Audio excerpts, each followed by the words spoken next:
will say it's recording, but it's actually not yet. It's still prepping to go live. Mayor Beamish, can I ask a question? Sure. In regards, for example, I want to pass a motion that all projects from now on really include the first clause of the, apply a climate lens to the planning and development. We never included that. Once in a while, we include this clause, but it's not pertaining to a particular project at this point. So is it something that I just put a motion? I was hoping to do today. Yeah, sorry. Well, you have to admit, I didn't catch what your motion is. Oh, no, the motion, we have the response to the changing climate. And the first thing we say, our commitment is that we will apply a climate lens to the planning and development of actions, plans, policies, and infrastructure projects. Yep. But I never see, once in a while, there is some climate change, but I would like to take this more serious, right? Do we need a motion? I mean, we have a strategic, we're debating this now in public so that, I'm asking in terms of the motion. I would just say we have a strategic plan that says that we should align with the strategic plan, and because there's a number of things in the plan that says we will do, and so we don't make separate motions for them all. So, but look, we're live, I think, and let's open the meeting. Welcome everybody to the regular meeting of council for September 7, 2021. We are holding this meeting electronically, still waiting to get our COVID passports and to sort all this out. And hopefully sometime in the next few weeks, we will actually be able to meet in person. We all look forward to that. We also acknowledge we are honored to gather together today on the unceded territory of the Squamish Nation. I'll call the meeting to order. I have 7:05. And we have a lengthy agenda, and it's a moving target. The agenda has changed several times, so that I hope you're able to keep up. There's some additional reports that were added. Changes were made as a result of our committee meeting this afternoon. We'll let you know what's going on. So I'd like to first of all call for approval of the agenda. Councillor Kroll, Councillor Ladwig, thank you. All in favor? Thank you. Adoption of the minutes. We have the regular minutes of July 2021. Somebody care to move those? Councillor Ladwig, Councillor Kroll, thank you. All in favor? Thank you. And those were added late. So in case you missed them, they are now in the package. Minutes of the special council meeting of August 31, 2021. Again, a motion to adopt those. Councillor Ladwig, Councillor Kroll, you're doing all the heavy lifting tonight. Glad to see that. All in favor? Thank you very much. Business arising from the minutes. Does anybody have anything they've highlighted arising from the minutes? And I have one item. I'll just see if I can dig it out while you guys think about it. And this is from the July 20th meeting. And that's the placement of community charter notice section 57 notice on 721 Wynn Road. What is the status of that? I see it's not on our agenda tonight, so are we to assume that that has been dealt with and is moving forward? Anybody able to speak to that? I can speak to that, Mayor. Councillor Kroll had his hand up as well. Well, we'll let staff speak to it. Let staff do it. Oh, okay. So the building permit application was picked up. Excellent, thank you. And the project is moving forward, so glad to see that. Anything else, Council, in the agenda package that Council like an update on or information about? Okay, seeing none, we'll move on to delegations and petitions. And the first delegation tonight is Jenny Wright, Curator, Nicholas Sontag Marine Education Center, Healthy Harbor Project. Jenny, are you with us? And welcome. I'm moving her over right now. It might take a moment. Thank you. Well, Council, there is information in your package about this project and taking a look at that. So, hi there. Hey, welcome. Nice to see you. Thank you. Nice to see you too. It's nice to meet everyone, even if virtually. Yes. Yes. Absolutely. So I will just quickly see if I can share my screen. I've got a little presentation here. Let's see. Is everyone seeing that? Yes, thank you. You could enlarge the presentation and move the notes off if you could. Let's have a look. Is that us? That's perfect. Thank you. Perfect. Thank you very much. Okay, so hi everyone. It's nice to meet you all. As I say, my name is Jenny Wright. I am the curator at the Nicholas Sontag Marine Education Centre, and I have just recently taken over the Healthy Harbour project from Graham Starsage, who I'm sure you all know very well. And I'm also going to be presenting with Fiona Beattie today, who is the regional coordinator with Sea Change Marine Conservation Society. She'll be talking a little bit later in the presentation about Sea Change's involvement in this year's Healthy Harbour project. So I'm just going to be giving a quick update for this year's project, and then we will be going on to talk about the joint eelgrass conservation work that is taking place between the Nicholas Sontag Marine Education Centre, the town of Gibsons, and Sea Change Marine Conservation. Okay, so just to give a quick overview of the Healthy Harbour project, just in case there's anyone on this meeting who's not familiar with this project. So this is an environmental community partnership between the town of Gibsons and the Gibsons Marine Education Centre Society, which runs the Nicholas Sontag Marine Education Centre, and where I'm the curator. So the overall vision for this project is to build a healthy and vibrant harbour within Gibsons. And since the beginning of the project, there's been three main objectives that have guided it since the pilot in 2019. And I'm just going to go over those objectives and the goals under those for 2021 and the beginning of 2022 as well. So the first one is evidence gathering. So we've been gathering data through biophysical surveys of the eelgrass beds within the Gibsons Harbour area. This just gives us a strong base from which to inform change and to guide our next objective, which would be policy recommendation as well. So in previous years, we have surveyed the breakwater area, and we have also surveyed the north end of Armour's Beach area. So our objective this year is to finish off the Armour's Beach area and do a biophysical survey of the south area of Armour's Beach. And we will also be mapping any anthropogenic debris within these areas. And again, this just helps us to inform any policy change, or also if we're working with Sea Change, as we did last year, to help them to be able to go in and pick up any large pieces of debris if we're lucky enough to work with them on that kind of project again. Our next objective is our policy recommendation, which I briefly touched on there. So this year, we're going to continue to work with the town of Gibsons and Sea Change to be able to evaluate the data that our dive team has collected here at the Marine Education Centre and that Sea Change's dive team have collected to be able to provide boundary areas for the implementation of some voluntary no anchor zones to protect our eelgrass beds. And then our final objective has been education and monitoring. So the monitoring side of that is to be able to set up long-term monitoring transects within the whole of the Gibson. It says Armour's Beach there. That is my mistake. It's for the whole of the Gibsons Harbour, so including the breakwater area as well. And we also want to expand on the displays that we have at our public aquarium. Currently, we have displays educating people on our eelgrass beds and the importance of this habitat and the species that it supports. We would like to expand on this to have kind of up-to-date maps of our local eelgrass beds and the conservation work that is going on within those.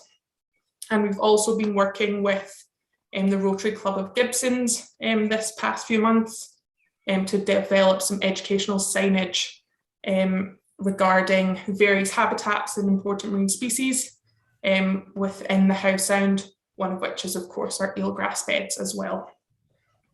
And we want to continue to develop our Canadian Association of Underwater Science dive programme. So we are an accredited CAUS institute at the Nicholas Sontag Marine Education Centre. And our hope is that within the next year or so, we can build on this programme and be able to offer training programmes and build up our team of divers, which would in turn strengthen our ability to keep up our long-term monitoring of our eelgrass beds around Gibsons. Okay, and on to the proposed marker buoys that I was briefly talking about there. So this is for a voluntary no anchor zone, and currently we're concentrating on the Armours Beach area. And through the data from our dive team and from Sea Change, we've managed to identify 5 points that would be suitable for buoys to be placed around the edge of the eelgrass beds for a voluntary no anchor zone. This is building upon work that has been conducted by Sea Change on Bone Island at Mannion Bay, of course spearheaded as well by Fiona Beattie, but I'm sure we'll be able to talk a little bit more about that in a little bit. And also similar projects that took place in Puget Sound off the coast of Washington. And it's important to say that this would be entirely voluntary, so it would rely on the support of our community and our visitors to adhere to this and to be able to have lots of good educational signage, as I said, so people are able to understand what this zone means and what impacts anchoring in the eelgrass could have. And also looking at having our summer staff here at the centre and our volunteers being able to go out in the summer months during the busy period for boaters and educating people or answering questions that people might have about these no anchor zones. And the goal here is to have consistent transboundary implementation of these zones. And you can see in the little picture as well what the buoys would look like, which these are ones from Mannion Bay, the eelgrass no anchor buoys there. Okay, so on to our proposed work plan, I suppose, for the next few months. So this month we will be conducting our eelgrass biophysical surveys at the end of the month, 27th to the 29th. And again, that will be in the south area of Armours Beach to continue with those transect surveys. In October, we're hoping to organise a consultation with the Gibsons and the Bone Island staff to talk about how they implemented their no anchor zone, their voluntary no anchor zone. Towards the end of the year, November, December, we will be hosting a community consultation and storytelling event, just allowing us to inform the community and educate them about the amazing aspect of our eelgrass meadows and how important they are and the stories behind them, as well as being able to answer any questions or concerns that the community might have. And then December will be the finalisation of the 2021 Healthy Harbour Report, which I will then hopefully be able to present back to Council as well around that time. And then looking into 2022, the beginning of that year, we are hoping that we will finalise the voluntary mooring buoy placement and materials needed. And then towards February, March time, if all goes to plan, with the help of Sea Change and our divers and contractors, we would look to install these voluntary no anchor buoys as well. Just a couple of celebrations and impacts before I pass you over to Fiona to get some more information. So we've had some great celebrations this year that are really building on this Healthy Harbour project and this vibrant harbour idea. We've been awarded the DFO Stream to Sea contract for the second year running. So our education team we'll be heading out to schools to teach them all about salmon in the classroom. And of course, this will link back to our important eelgrass habitats as well, which are important for many species of salmon. We've also been awarded funding again from the Sunshine Coast Foundation to offer a speaker series over this winter, all about ocean optimism. This will be free for people to attend as well. And we're hoping that we'll have some good news stories about ocean conservation work that is happening around our coast. And then big success in June, our team partnered with Ocean Legacy Foundation to clear up debris from around the Sunshine Coast. We cleared nearly 2 tons of debris and managed to repurpose or recycle nearly 75% of that to avoid it going to landfill.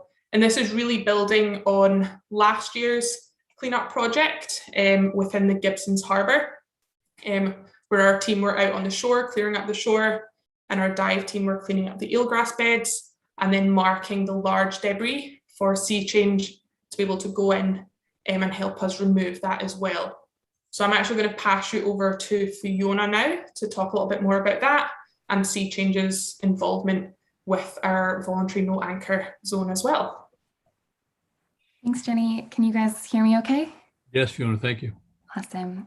It's wonderful to be here tonight.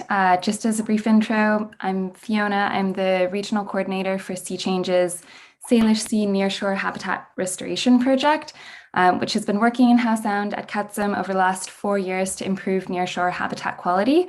And we've led a number of different restoration events throughout the Sound, but specifically in around Gibsons as well.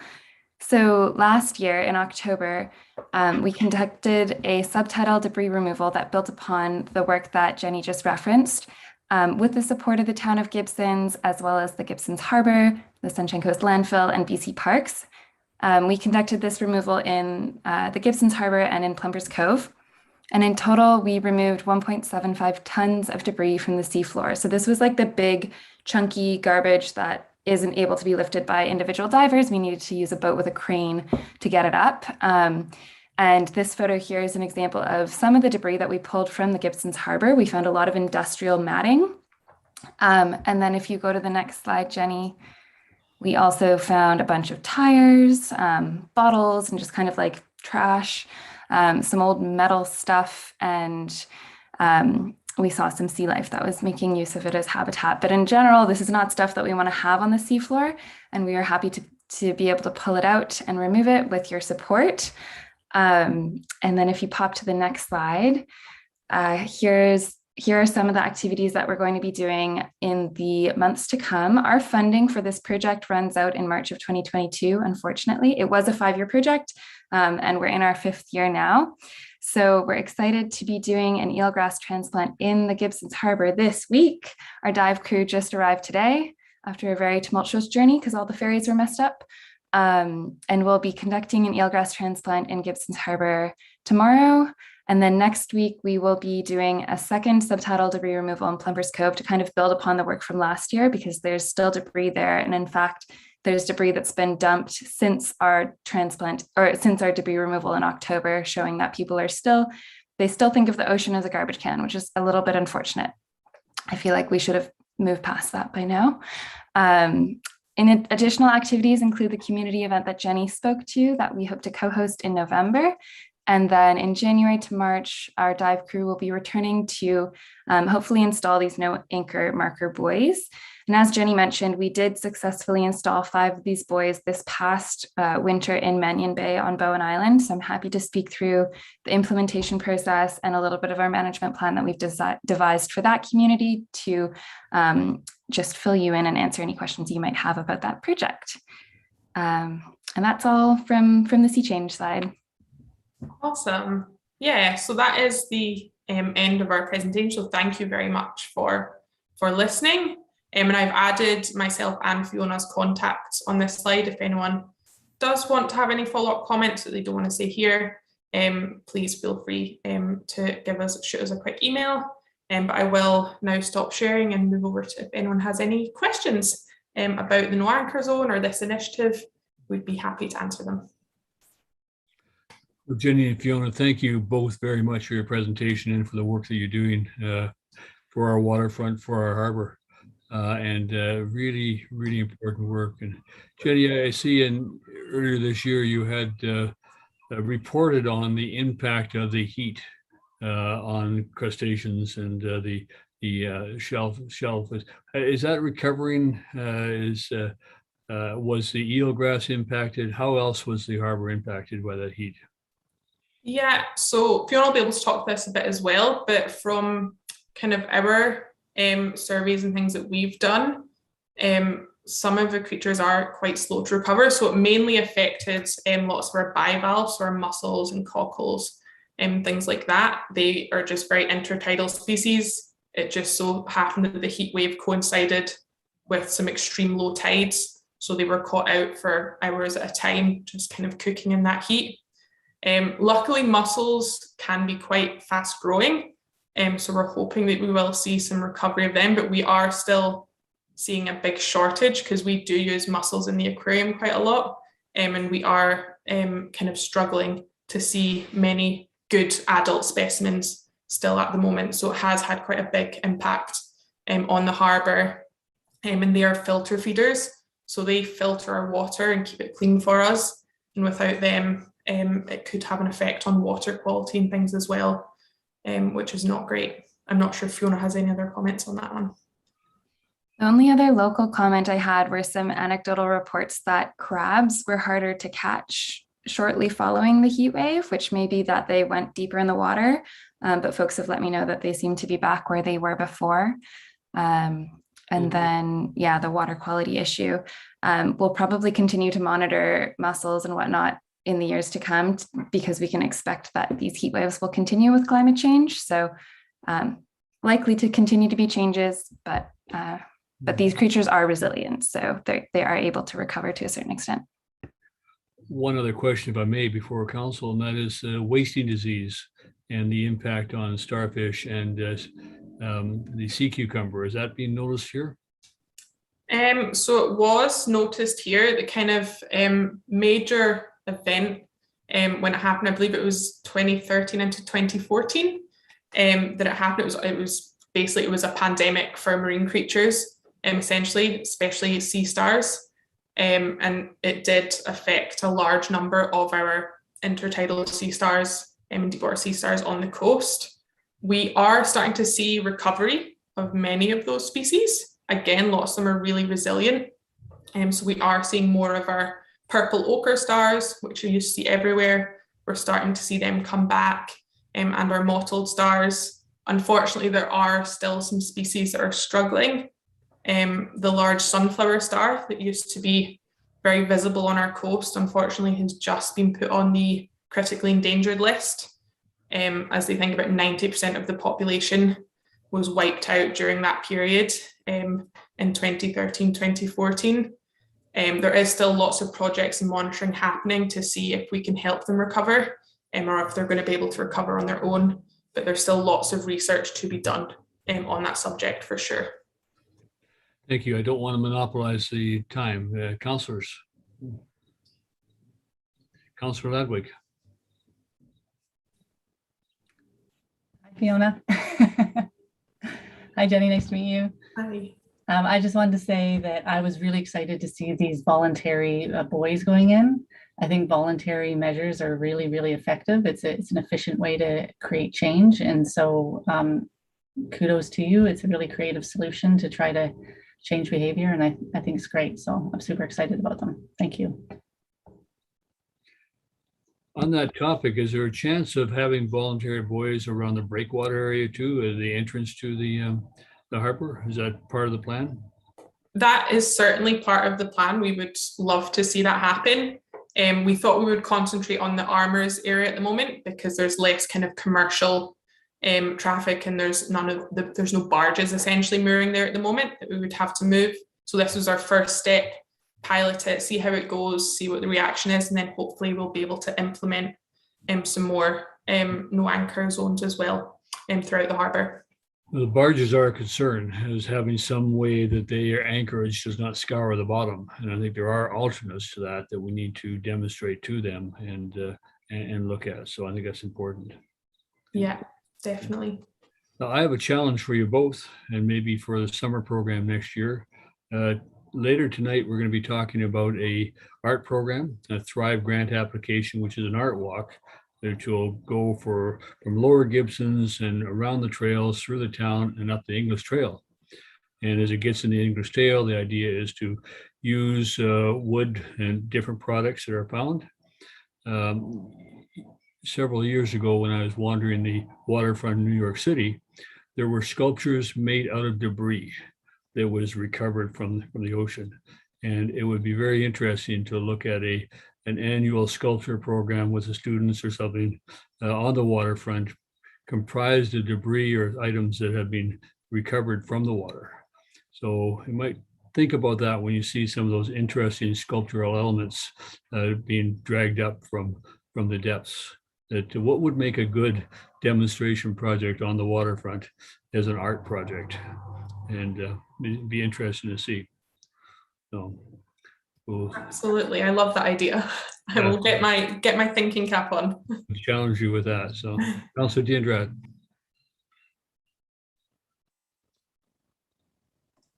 Sorry. Yeah, thank you, Jane and Fiona, for this presentation. Really great, really great to see things moving forward. Just on the note of water acidification, are you seeing any impact on mollusks populations and crustaceans at this point? And if not, if there's any study on the way, to do a comparative analysis, just to follow up? I think Fiona, I'll probably be able to talk to that one a little bit more. I know there is definitely lots of kind of research projects ongoing to do with that, but Fiona might be more familiar with some specific studies. I'm not sure. Yeah, definitely. Ocean acidification, in a nutshell, is very complex, and it impacts the different creatures in the ocean in various ways.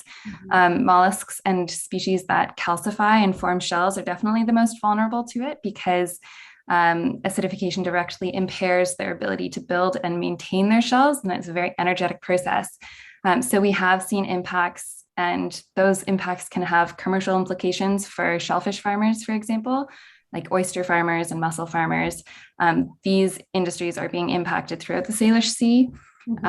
And the Salish Sea, the Strait of Georgia, actually, due to its circulation patterns, it has quite acidic water in the winter here, just due to the different freshwater and circulatory patterns in the sea.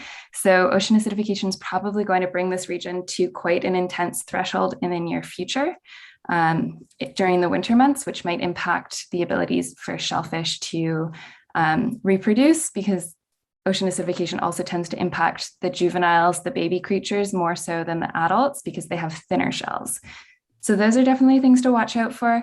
I think it's still unclear how it affects fish, and even some creatures like sea stars and sea urchins have demonstrated increased growth in acidic conditions. So there's some winners, there's some losers. Classic climate change, it's a little bit complex. But yeah, that kind of provides a little bit of an indicator. Thank you. Yeah, great. Councillor Kroll. Thank you, Mayor Beamish. Just wanted to thank you both for the report. And the voluntary no anchor zone is a real plus. I know the new wharf manager is very excited about working with you and the town to create a better moorage situation out there. From a search and rescue point of view, we're constantly dealing with vessels that have anchored improperly and they're adrift. And, it's not only a hazard to navigation, but, a 20-ton vessel dragging an anchor through the eelgrass beds is not an ideal situation. So I think this is a great initiative, and certainly look forward to working with you on it. Well, thank you both very much. I see no more questions from council, and I really appreciate your time with us tonight, and we look forward to the report at the end of the year on the project. And Fiona, thank you very much, and we may see you later this month in West Vancouver. Thank you. Thank you. Thank you. Thank you very much. Thank you. Thank you all. Okay, and next on our agenda, we have a presentation by Alan Williams, the president of TRAC, Active Transportation Week.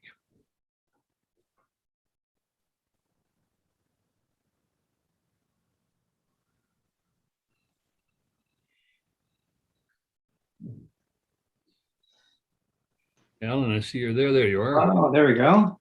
Welcome. Thank Thank you. Thank you for joining us. All right. Can you guys see my screen? Yes, we can. Thank you. All right. Well, thank you, Chair, and good evening. And thanks to all for the opportunity to present. My name is Alan Williams. I'm the Director of Transportation Choices, and I'm here to talk about Active Transportation Weeks.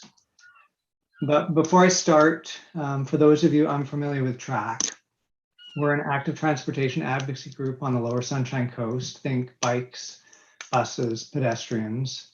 And we work with local community groups, businesses, and governments to try and improve our shared culture and infrastructure around active transportation. We're a nonprofit. We incorporated in 2012. We have a super active board and 130 current members. And most of you that I can see in this meeting know all what we're up to. But for those watching, I'd like to give you a quick sense of the kinds of things we do. So along with quite a few other groups, including the town of Gibsons, we participate in the Active School for Kids Committee. We're a member of the SCRD Active Transportation Advisory Committee, or the Transportation Advisory Committee, sorry. We worked with the town of Gibsons and trailblazed Helen's Way, which is a bikeable route adjacent to Ingles Trail from Lower to Upper Gibsons. We worked with all local governments and Modi to have the Sunshine Coast bike route designated on our highway, and now all we need is just 2 bike lanes. And we worked with the Vancouver Coastal Health and SD46 to create an Endeavour to Ride program where we bought a bike library for students in SD46's Endeavour program. So probably almost finished tooting our horn. And then we've also been delivering Bike to Work Week since 2011. And in 2019, we shifted it from being Bike to Work Week to include all forms of active transportation, from biking, walking, transit, carpooling, e-bikes, scooters, and we broadened the types of journeys we're encouraging people to take from work and school to include errands and appointments and leisure and exercise. And in normal times, this event would be a month-long celebration in May. This year, we're planning 2 weeks starting in late September.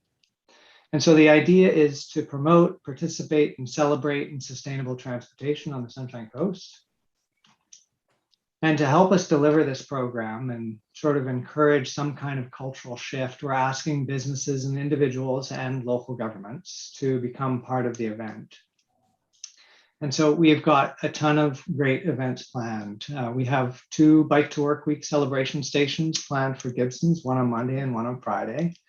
We have a bike polo event. There's a casual ride and meetup to Bonnybrook.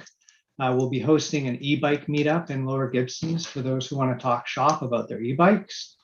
We're planning the 3rd annual Sufferfest event, which is a series of timed hill sprints up School Road, which is actually a lot funner than it sounds. There's going to be a musical bike ride in Roberts Creek. We're hosting our 2nd scavenger hunt by bike in Upper Gibsons, and the event attracted a whole bunch of families last year. It was super fun. And finally, we're planning a wrap-up event in Roberts Creek Saturday, October the 9th at 5:30. The town of Gibsons financially supports this event and via grant, and so I want to thank you all. And so what are we asking for? In previous years, we're hoping that the town of Gibsons council and staff can participate in some of these events. And we're hoping that you can promote Active Transportation Week through your communication channels. And we're also hoping that council and staff can become involved in leaders, encouraging others to use active modes of travel. We will follow up with event details, but if you want more information, you can visit our website, transportationchoices.ca, or contact our event coordinator, Naomi Fleshat, at active@transportations.ca. And that's it. Thank you, Alan. And Active Transportation Week is always a very popular week with people. You guys do a great job. I have given up bike riding, by the way. At this time, I ordered an e-bike this year and never came, and so I canceled the order. And my wife still has her e-bike, so that she does ride. But I find that I'm getting a little old for that on the back of the bike. Not necessarily, but yeah, I understand. Nothing wrong with walking. Yeah, that's right. Nothing wrong with walking. That's exactly right. Council, does council have any questions? Councillor Ladwig. I don't have any questions. I just wanted to say thank you to TRAC. You guys are a very organized and active group here on the Sunshine Coast. And I think you guys are doing a great job. So just want to say thanks for all your effort. Yeah, thank you guys. One of the things I noticed you're doing in one of your activities is working with kids and things. We had a meeting this morning with the RCMP talking about issues on the coast, and one of the issues we raised was a lack of crime prevention programs and the lack of RCMP focus any longer on crime prevention. And years ago, what they used to do is they used to have a bike rodeo where they invited kids to come bring their bike, and they would help them put an identifying mark on that bike, scribed on just for identification if it was ever lost. Now, I wonder if that's anything you would consider in part of your program of working with the kids. Yeah, that would be great. We've reached out to the RCMP about Project 529, which is a project exactly like that. And okay, it's an inventory system for bike that works for adults and children. And so we'll probably keep pushing. A lot of groups have been pretty maxed out over the past year. So it's hard to get a lot of traction on that, but that one seemed to go by the wayside. And it used to be quite a popular one with kids, especially this time of year when they're just getting back into school and going through course. So if there's anything we can do with help with that or volunteer on that, I'd be happy to do that. Councilor okay, I'll keep that in mind. Thank you, Mayor Beamish. To that end, when I was younger, growing up in Kitchener, Ontario, the local police department, in conjunction with some of the cycle shops, had bike rodeos. But at the end of it, you paid a small fee. You actually got a license plate for your bike. And in turn, your bike serial numbers were recorded against that plate number and stored with the local police department. So anyone seeing, a bike chained to the parking meter with a license plate on it, they knew right away that those serial numbers were registered with the police department. So it reduced bike theft horrendously, because it was just a little yellow plastic thing just under the back seat or the bicycle seat. And, as soon as the program was instituted, bike theft dropped, by a phenomenal rate.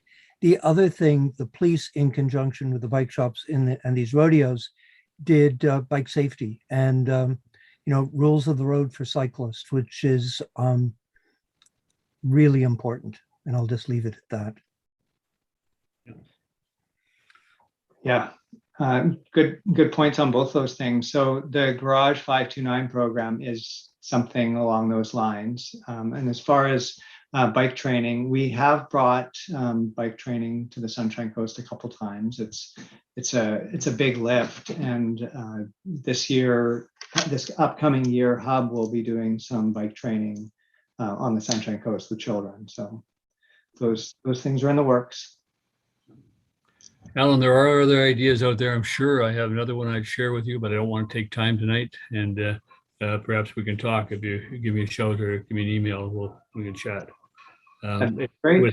It would have to do with walking, which is always good as well. Okay. Yeah. But see no further questions. Thank you again very much, and thank you for all the help that TRAC does give us and the advice you give us through the years. So really appreciate it. Thank you. Thanks a lot. Bye-bye. Item 6 on our agenda is inquiries, and this is the first inquiry session.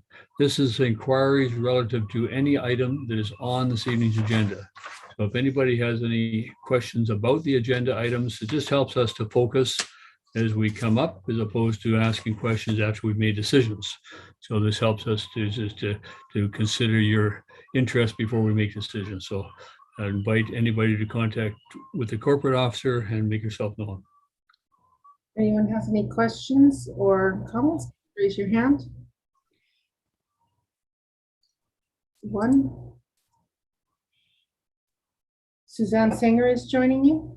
Thank you.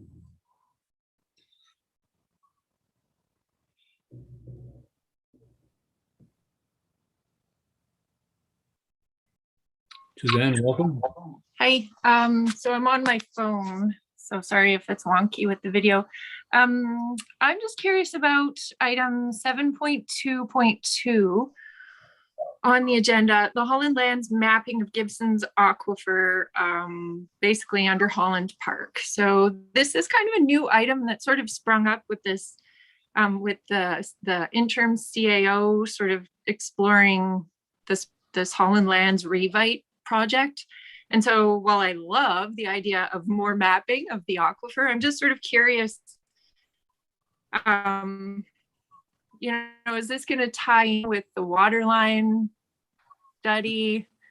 Is this, you know, I mean, it kind of seems like this odd add-on sort of mapping situation. So I'm just sort of curious how that would all roll out. Okay, yeah, I am. Well, so I invite Mark. Mark, would you want to speak to that now? Because this actually comes out of the committee you're working with. And if you want to speak to that now or speak to that at the time that's on the agenda. I guess I welcome council's direction on that. I could provide a quick update now. That this was a motion from the committee to review the lands itself to determine if there's any limitations on any improvements that could occur on the lands. Mm-hmm. And serendipitously, the day that the project was being tendered and the contract let, the terms of reference were expanded to include the Holland Lands Committee request, so that that work has now been incorporated into what they'd already budgeted at no extra cost. So this actual motion from the committee is not actually not necessary. This is when you refer to they budgeted, this is for the water line? Correct. Study? Yeah, okay. So water line is going to be doing this work. Correct. Excellent. Okay. So point of clarification, Mr. Mayor, if you don't mind. So does this mean the reference for the water line aquifer mapping study has already been established? It hasn't come before council? Will it, I just wondered, like, I was assuming that council would review the terms of reference for the waterline study before it moved forward and a contract was signed. You know, this was a planned update this year with staff, so they've been working on this project, so that they've worked that through. Okay. We will see the result. Yeah. And will council be able to, I guess, if there are missing pieces, I mean, how will you be able to influence the not the outcome, but the deliverables of the study if it doesn't cover all the things you need? We'll take a look at that as it comes forward. Yeah. Okay, thank you. Further questions, anybody? Is there corporate officer? I don't see any further hands raised at this time. Okay. Thank you. We'll then go on to the committee reports. And the first is the committee of the whole minutes for July 20th and recommendation that those minutes be received. Councillor Kroll. Councillor Ladwig, thank you very much. All in favor? Any discussion? All in favor? Thank you. Okay. Next is the Holland Lands Cultural Corner. Mayor Beamish? Sorry, yeah. Thank you. I just want to ask a question because there's the council code of conduct is here, and it says item has now been referred to special committee of the whole meeting to be held in September. Has the date been set up? for this committee, for this item. I'm going to go to the CAO on that. Was the date set on that, Mark? Yes, Mayor Beamish, I believe it is September 28th. Okay, that's with the consultant. Yes. Yeah, good. Thank you. Okay, thank you.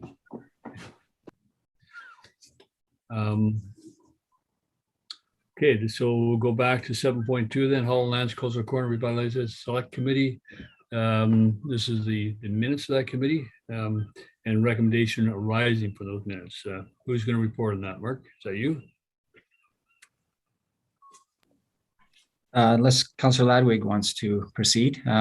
The minutes themselves are, I guess, are before you, and the specific recommendations are included in the following bullets on tonight's agenda. 7.2.2 we just covered off, and that was the first part of 7.2.2, I should say. At the top of the page 5 of the agenda, there's a second part of that resolution, and I'll defer to Councillor Ladwig to expand on what the committee is asking for there. I guess first, before we do that, there should be a motion to actually receive those minutes, and which Councillor Crowell, and then Councillor Ladwig, I'll take a motion from you again. Receive the minutes from the Holland Lands Cultural Corner Revitalization. This is the minutes of July 21st. All in favor of receipt? Okay. And now there are 2 items on the agenda package arising from those minutes for council consideration. So Councillor Ladwig, I'll refer to you this. Thanks, Mayor Beamish. I'd like to just provide a little bit of context or background on this committee just to refresh everyone's memory. So as council, I'm sure remembers, we agreed to form the select committee because a few of the tenants on the Holland Lands property are in need of expansion. They're running out of space, specifically the library and the museum.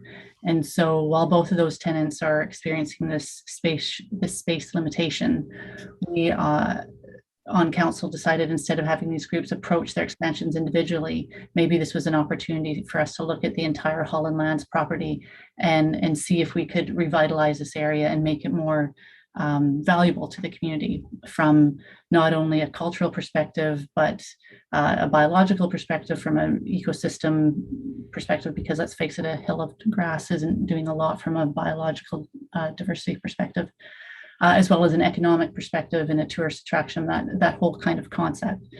And so with council's approval, we formed this committee, and Mark and I attended the very first one in July. And we use that meeting as a brainstorming session, essentially, to talk to the different tenants that are part of that committee to get their feedback on what the Holland Lands, what they need out of their building space, and what would be important to them if we were to come up with some kind of a vision for the Holland Lands property. And so although we've only had one meeting and we're just starting to brainstorm, the minutes that you have in your agenda package today summarizes some of the principles, I would say, that are important to the committee members. So specifically, the concepts that came out of that first discussion was that tenants on the property, on the Holland Lands property, want to maintain green space, and if anything, expand our urban tree canopy. We want to ensure that we protect the aquifer. That's utmost importance, and that's why the Holland Lands aquifer mapping item has come up. That's a no-go on anything if it's going to impact our aquifer. They want the project to be consistent with other development plans, and that was with regard to previous work that's been done on revitalizing Wine Garden Park. There was a Wine Garden Park committee at one time, and so they wanted us to dust that off and see what the community had to say about that initiative.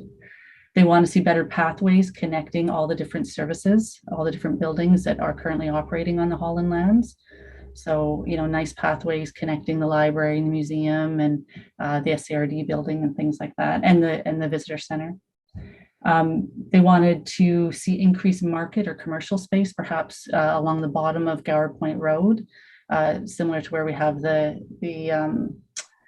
farmers markets and that kind of thing. We'd like to see more retail, walk-in commercial space down there. They want to see the Persephone boat incorporated into the design.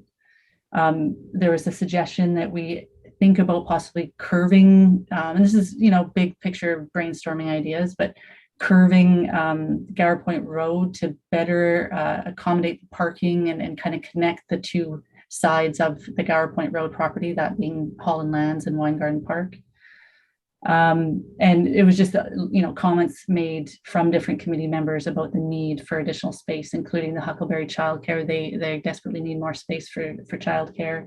The museum, SC46, everybody's in a space crunch.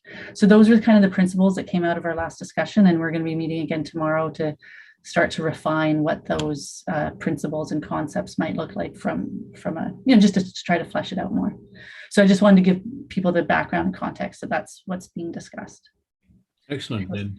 Sorry, Mayor Beamish, I forget what did you want me to speak to specifically? Oh, no, it's fine to say you became chair of the committee. Oh, right. Congratulations.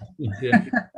It almost occurs to me that, well, it occurs to me, not almost, because I'm going to say it, is that the marine room down below the art facility could be kind of a workroom for this committee, where you could actually maintain information on the wall, plans, and a place where people could actually drop into from time to time and see what ideas are evolving as you discuss them. Because I don't believe we actually have another use for that room right now. It ideally located between in the kind of the center of the action, and it would be a place where you could actually remain set up and go in there, have meetings, have ideas, design ideas, get input from the community, have opportunities every once in a while of our open house in there. So I love it. Yeah, maybe that's something that could be investigated. And as we come out of COVID and can find ourselves more in those spaces, that would be a good opportunity for everybody. So, the recommendations then on 7.2.2 and the that recommendation on the aquifer, it sounds like it's been incorporated into the current study that's going on. But the second part of that, a budget be provided for the purpose of creating artist rendering of plans proposed by the committee. Is that something we need to decide on tonight, or does anybody have an idea what that budget might be, or did you want to come back with something? If I could offer a guidance on that, it was just because the committee thought that, as you stated, Mayor Beamish, is something that tangible that people could look at as a presentation package. Because the committee was formed after the budget was adopted, they just asked myself and Councillor Ladwig if we could explore with Council as well as Lorraine, if there is any budgeting funds for studies or proposals, any kind of funds that are available at nominal amount. We're not talking huge dollars here, just to have some presentation packages available, given that we hope to have something ready by the end of this budget year, end of December. So because, as I said, the committee started after the budget was adopted, it just would, by having the council adopt this resolution, gives authority for Councillor Ladwig and myself to work with Lorraine to bring back to council any budgeted funds that could perhaps be applied to this committee. Yeah. Councillor Crowe, I saw you had your hand up. Thank you, Mayor Beamish. Back last, I'm trying to think when it was now. Last June, July, we had a gentleman come up from North Vancouver, and he did a laser scanning of the Persephone, sort of to create actual working drawings of the vessel. And at the time, I walked him around the whole cultural corner and told him that there was this vision for something to happen there. And I'm prepared to reach out to him again to see if he's willing to work with us on it. So what he could do is actually laser scan the whole side, all the existing buildings, and then you're able to take a CAD drawing and insert that into it in 3 dimensions. So unlike the session we had this afternoon at the Committee of the Whole, looking at renderings that were really hard to interpret, it gives it's actually a drawing that you can rotate, you can look at from different angles, and so it would be a good working tool for the project, because you're working in a virtual environment, so you can make simple changes. It's not like having to build a maquette where it's very labor intensive. So I'm quite prepared to reach out to Richard, or I can pass the contact information onto the committee. Councilor Diandrad? Thank you. Yeah, I like the fusion, the ideas of, obviously the committee has some specific work to do in terms of, the committee members in terms of expansion of their facilities, but there's a lot of land, and the land obviously quite slopey. But it's also a very it's an open area that has continuation with the park. I imagine right away, perhaps some terraces that you can have some activity, people can sit. And I think in this regard, it would be nice to have a mix of the committee brainstorming, but some feedback from the community too. I think is very valuable, because it is an incredible area, very central, and it will tie up with the art, the art walk and all this. It's a hub. So I think it's very valuable. So yeah, excellent. No, a great idea. Director of Finance, would a project of this nature qualify for COVID relief funds?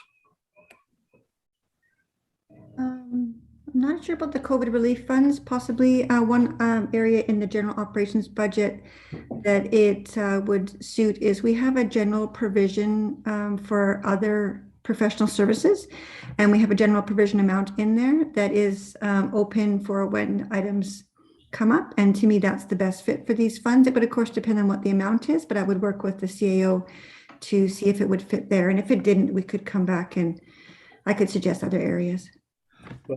Somebody want to move the resolution? And that is the one on the top of page 5, that a budget be provided for the purpose of, and then you come back for that. We'll ask the Council Adwig CAO to come back with that budget amount so that we can actually approve the number.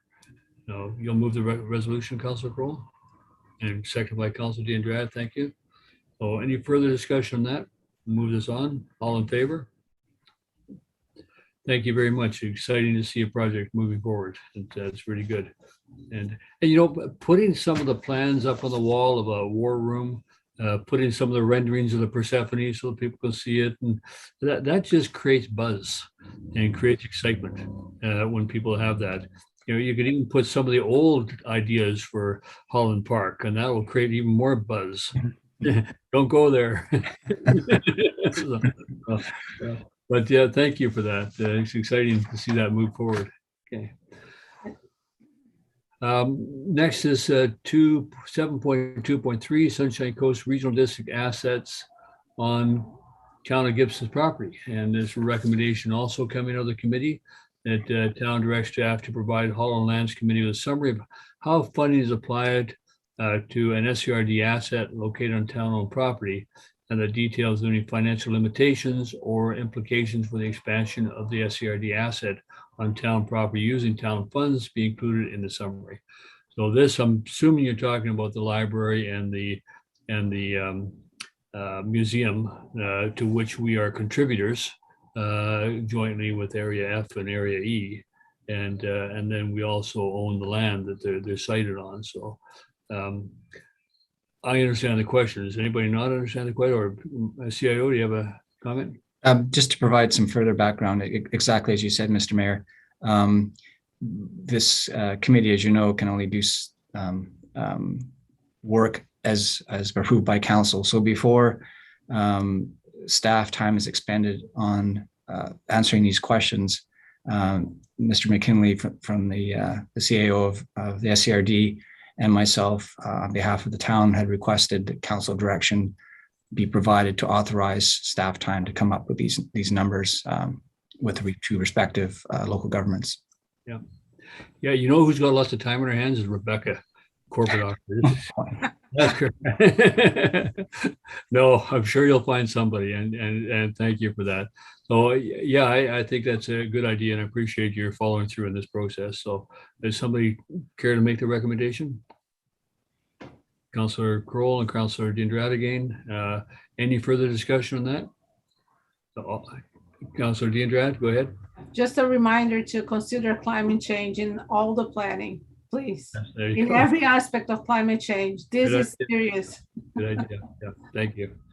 So all in favor? Thank you. We'll move that on as well.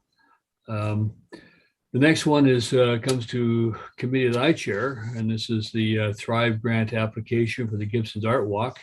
There's a small report that I wrote. As you can see, I don't have that formatting knack that other people have. So the report is on page 47, and this takeoff from the council meeting of July 20th, where council did approve in principle that we move forward with the development of an application. The application is before you tonight, and the proposal is we apply for a Thrive grant for the maximum amount, which is $50,000, to work on the development of this art walk, and that includes a call for proposals from artists for some works to be established and working with staff.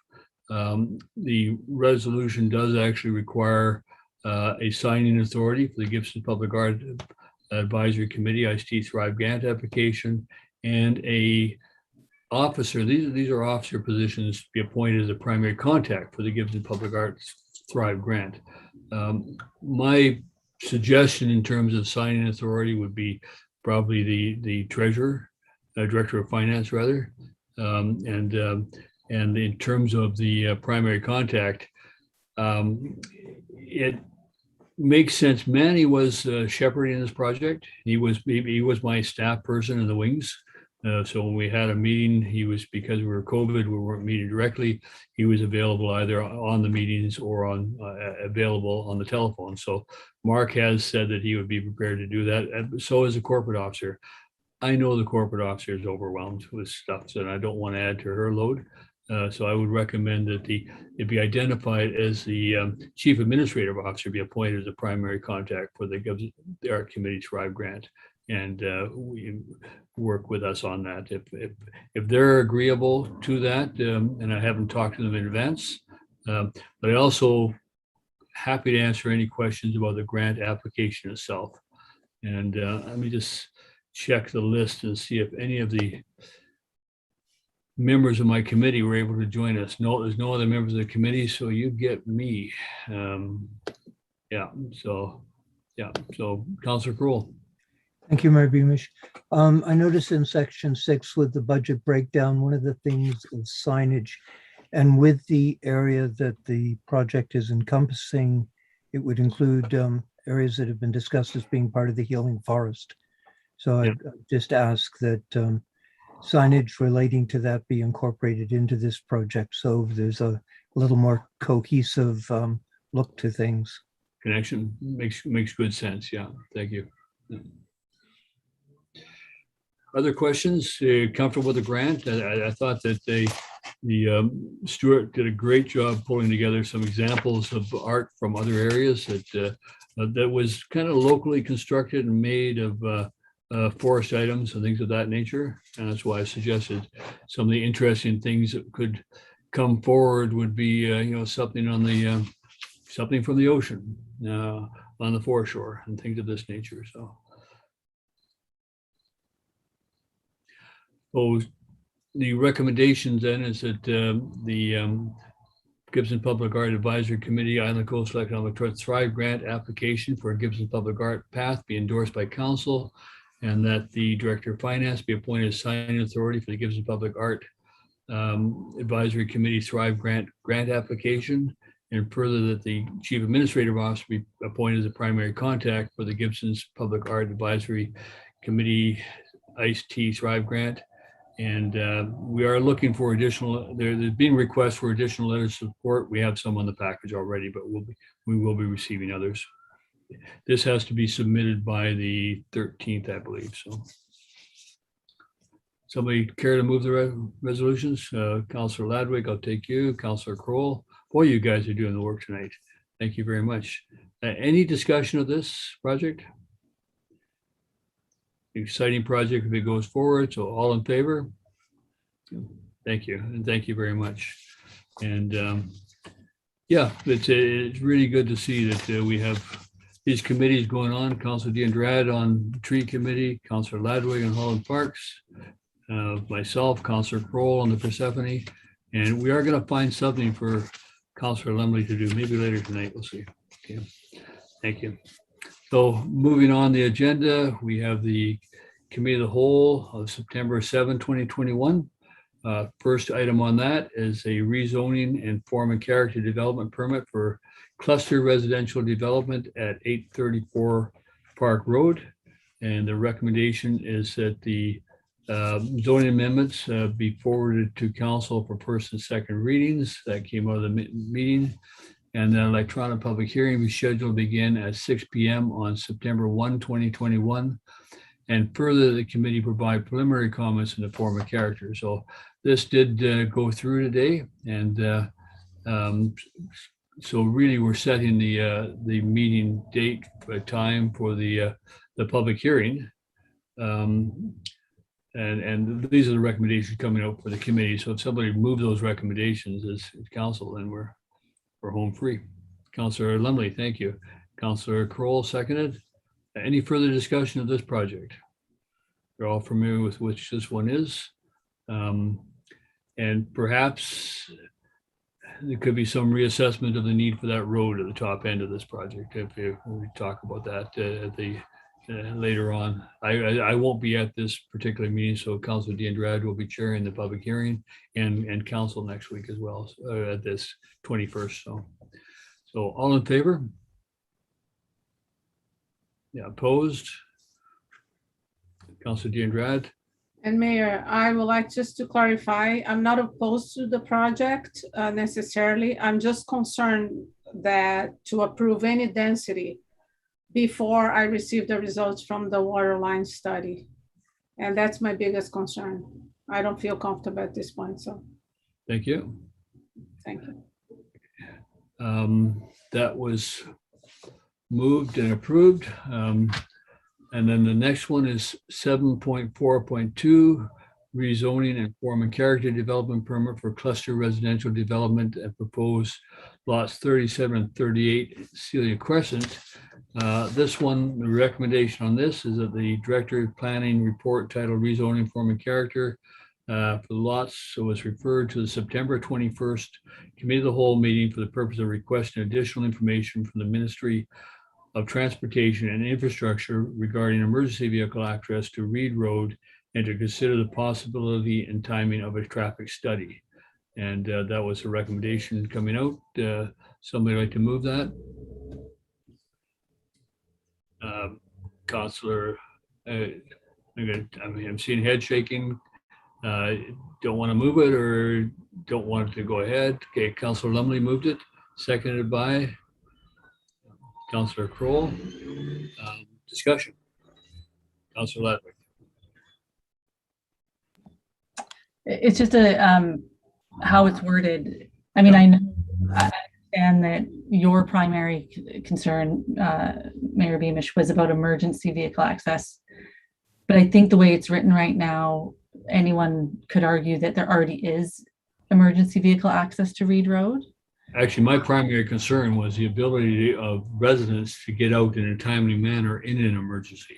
Right. So, rather than with just one access entrance or exit to the subdivision and the increased number of homes and things. So that was my concern, was the ability to move out of the site in an emergency for residents.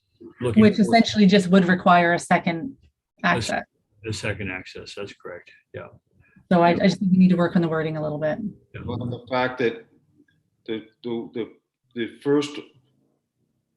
first project has 28 homes, and you're talking about putting a road in there, and this project has over 50 homes. Yeah. And you say we can't put a road in there. It's just like, it's just not making sense, right? It's it's kind of ridiculous that you put a road in like one block away, but you can't put a road in at a larger, higher density zone site. It's just like, I think we just wanted answers to that for sure. Yeah. So maybe the wording needs to simply be for the the cluster development referred to September 21 Committee of the Whole for the purpose of requesting additional information from the ministry regarding vehicle access to Reed Road and to consider the possibility and timing of conducting a traffic study. I'm going to go to the Director of Planning. Thank you, Mayor. You could exchange emergency vehicle access to secondary access or secondary vehicle access. Secondary vehicle access, okay. Yeah. If council is okay with that, mover and seconder is okay with that, the friendly motion? Oh, I'm sorry, corporate officer, are you okay with friendly motions, friendly amendments? I am with this one. Okay, thank you. Okay, so drop off the word emergency and make it secondary. So it's another access. So thank you. That was a simple amendment. Thank you. Yeah, and Councilor Emily, Councilor Pearl, are you supportive of that? Okay. Any further discussion? Okay, call the question. All in favor? Thank you. Opposed? The same reason, Mayor Beamish. I'm just uncomfortable with justification at this point until I hear from the full report. Yeah, thank you. Thank you. 7.4.3, form and character development permit and development variance application for new mixed-use commercial residential building at 682 Gibsons Way. This was on the agenda as well. And the recommendation that the form and character development permit DP 2020-26 be issued subject to approval of variance request DVP 2021-08 and provision of lighting plans specifying full cut-off low glare fixtures, removal of a portion of the proposed trees on the south property line to provide more room for growth to maturity in consultation with infrastructure staff, use of revised loading locations to be accessed from the existing entrance off of Gibson's Way, and replacement of the loading bay frontage Gibson's Way with additional landscape plantings, and improvement of the large blank wall facing the parking area with a green wall or other improvement, and that neighbors within 50 meters of the property be notified of the request to reduce the lot line setback on Gibson's Way from 3 to 0, and that feedback be shared with council prior to a decision on variance. I wasn't there for this discussion, so I can't add to it. Does anybody wish, does this reflect your discussion and the decision made, Councillor Kroll? Just to invoke something Councillor D'Andretti has brought in before, because of the nature of that terrain on Gibson's Way, I would suggest that for this, that the area that's canvassed is 100 meters rather than just 50. Okay. Yeah. Okay. Now, and this is strictly on the variance of setback requirements. Now, I had expressed concern before I left the meeting and impact on views of the crucial road properties. And I don't know if that was discussed or was considered to be an issue, because it's not part of this resolution. Yeah. Councillor Ladwig, I'll take you. The Director of Planning can probably speak to it better than I can, but from what I understand, that's all we were voting on was the variance for today, and that the form, from a form and character perspective, it was meeting the requirements. Having said that, I think we as a committee, we had a lot of discussion about this, and I think we were all struggling with it, because in some ways it, you know, it does beautify that corner. It does, you know, it's starting to work on a corner that needs to be revitalized. And so we appreciated that aspect of the project, but we were struggling with the massing of it. And so I think to some extent, we would generally just want to hear from the community. How do they feel about it? Like, I think a lot of people would like to see that corner cleaned up. Right. Not sure if this is the solution yet or not, but that's why we want to hear from the community. Okay. Okay, and this should prompt them, if they're paying attention, to take a look at the project as a whole.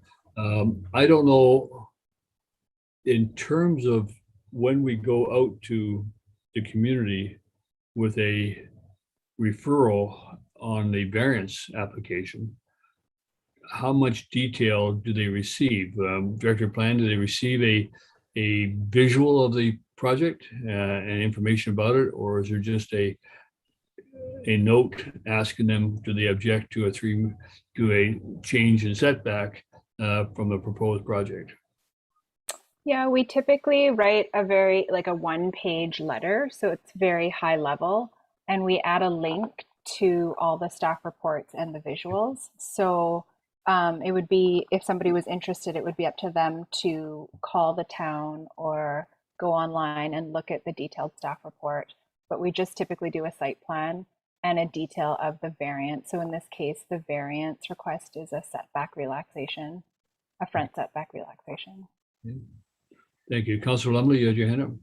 Yeah, I think there was a lot of discussion on it, and some of your points that you left on the table before your other meeting were agreed with, which I agreed with. But I guess one of the problems, not a problem, but I guess one of the things is we're kind of isolated our decision making on this one building, because I agreed with you. I thought, well, I mean, if you don't do anything with the building behind it, it's going to look really weird. Like, you know what I mean? Yeah. It's only going to make that building behind it look worse. Yes. So, but that's not what we were voting on. And the director of planning made that pretty clear. But I think at the end of it, we said, okay, let's hear back from the community, basically, on the massing and the setbacks and people that are surrounded by that building. And I think that's the way it went. So that's what I recall. So I guess the perhaps if we could ask if the referral then on the variance could include a bit more information in terms of the project itself, so that people can see that they're voting on a setback from 3 meters to 0 meters, what they're actually voting on. What are we setting back? A garage, a shed, a 3-story building? There's no kind of relationship to that, so that I agree they can go fish and find it. But if we provide them with a second page of that document, just showing them a rendering of the project, so they understand that, hey, there's something we might want to pay attention to. That's all I'd ask.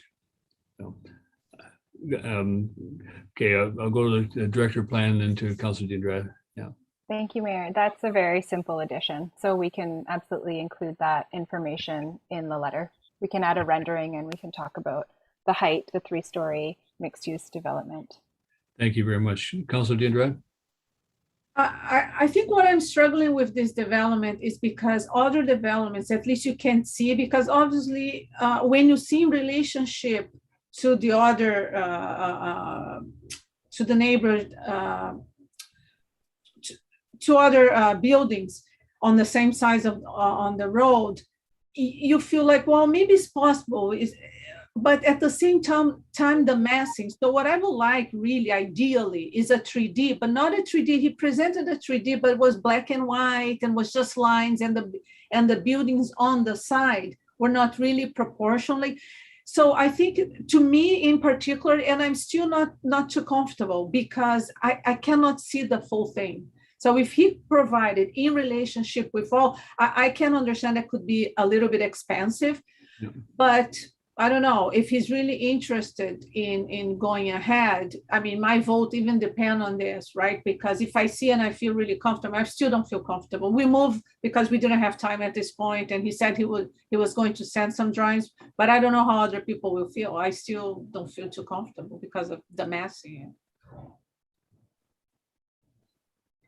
Well, if we can send them out, if we are doing the variance referral and we send out sufficient information for people to become aware of the project. Right now, I'm not satisfied that there's been any, often on a project like this, we would ask a developer to perhaps hold an open house and hold a information session. And we're not doing that. So we need to have some way of letting the community know that this should be on their radar. You don't want to wake up one morning and say that, well, I thought we just approved a setback change and it had to do with a 3-story building that I'm now going to look at for the rest of my life. And they might just want to comment, that's all. Yeah, so So I appreciate that if we could provide them with more information, and it will include, I assume, the date of when the variance is going to be considered, and it. I think it needs more work in terms of the whole site, but it's a narrow 3-story building, and providing more density, Council Deodrad, and parking. So yeah. So that being said, we have motions before us, and could I ask for mover and seconder? Did I, Councilor, Corporate Officer? Yes, I was flipping back to my notes with regard to the motion. I wish I had the ability to instant replay. I did note the time that Councillor Ladwig and Councillor Lumley made this motion, moved and seconded it, because I was going to go back and take a careful look at exactly what was said. And I do have highlighted here that it was very clear that they were seeking some form of feedback from the neighboring public with regard to both the concerns raised by Mayor Beamish, and also with regard to, there were a number of issues that were being discussed at the time.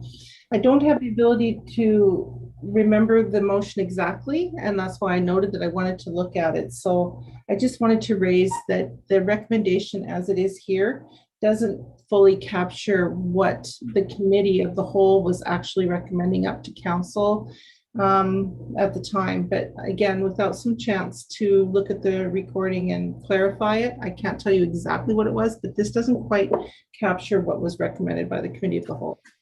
Is there an urgency on this, or could we put this one over to the 21st where you have more detail and you have a chance to look at the recording? Maybe Director of Planning can say if there's urgency or not. There might be, that I'm not aware of. I'm not aware of an urgency. If it delays, it just delays the notification process. Yeah. I mean, the notification is for the variance, because this property is zoned for a 3-story building. Yeah. It's zoned for this mixed-use commercial. It's allowed. The only part that's not allowed is that front setback to build right up to that property line. So the notice process would be specifically to notify neighbors of the setback relaxation. So any additional comments about massing and form and character is just sort of information for council's consideration. But again, the development permit for form and character is reviewed with our guidelines and our criteria. So if it meets the criteria, then there's little room for council to deny it unless you pull a specific criteria, right, and connect it that way and deny it based on the criteria. A 3-meter difference in setback might make a difference in a viewscape, right, for some property. Councilor Ledford? Yeah, I apologize. I didn't ask this question today during committee, but did the developer ever explore pulling it back, and so he did not requiring a variance? Like, is it that, and why wouldn't he? Is it because the driveway becomes too narrow, or? No, he said. Yeah, I think we did discuss it with him, and my understanding is it limits the access for the parking, and the variance, it's almost zero at the nearest point, but again, most of it is the pillars and the overhang. So the building is still set further back. And then through the planning analysis, when we looked at the property lines, how that property actually is further set back from the road, it didn't look like it was going to be more of an impact. And it would still be set back from the building in front of it and the building behind it. So just from that analysis, it didn't look like there would be a big impact, but absolutely when we go out to neighbors, if there are concerns about it, then council will hear about it. Well, I think you can sense from all of us there's a certain unease about simply asking for just, would you mind this little setback? To people who might look at that and say, oh, it doesn't affect me. And I want them to know that it might affect them. That's all. So so if we could defer this resolution until the next meeting of council is, certainly the other parts of it, 1 to 4, would be okay to put forward today, I suppose, or just should we put the whole recommendation of 7.4.3 and move it forward to the next meeting when perhaps there's more clarity from the corporate officer on the discussion today and the resolution. Councillor Ladwig? If we're going to bother referring it or deferring it or whatever we call it, could I also ask that perhaps staff bring the letter to that meeting that we're going to be communicating to the neighbors with, just so we can see what we're saying? I do think it's really valuable if the rendering that shows that that particular property is set back from the others is very helpful. I mean, that helped me in my decision making. And so if there's a couple overlays of the draw, if the letter explains the story, essentially, I think that would be helpful. And if that could be brought to that next council meeting with this decision, I think that'd be great if staff's willing to do that. Councillor Kroll? Thank you, Mary Beamish. Just in fairness to the developer, I would suggest that perhaps before this comes back to council, that staff reach out to the developer and suggest in his own best interest, a better rendering would be very beneficial. Because when I first saw this project, I just freaked out because the rendering presented has a little narrow sidewalk, a little green belt, and this 3-story building. The existing sidewalk, the swale, another sidewalk, and the building makes a huge difference. But people are going to react to what they see in a rendering. So in his own best interest, it would help if he provided a better rendering. I had a difficult time myself interpreting all the drawings as to what was where and how it was set out and different hatching and things like that. So perhaps, council, if I could ask for a resolution to defer 7.4.3 until the 21st of September. All of it. Councillor Kroll? I'll move that. Yeah. Seconded by, Councillor Ladwig, you have a question? Yeah. And further, that the information package be brought forward at that time. And further, the information package be brought forward at that time. Yes, thank you. And Councillor Andrade. Just to capture that, to provide better renderings, because I'm having difficulty to see in relationship to other properties. I think that's the issue, right? Perhaps, I mean, he clearly said that if it's not, my understanding what he said is if it doesn't have the setback, he's not going to build because it's not worth it, right? Otherwise, the apartments will be too small. But so my understanding is either he gets a setback or he's not going to build. And that's fine.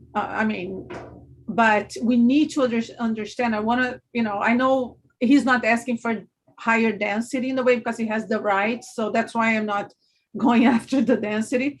But I'm struggling with. So I think it's on his best interest to provide in relationship to all the neighborhood, like the immediate neighborhood, how his building sits.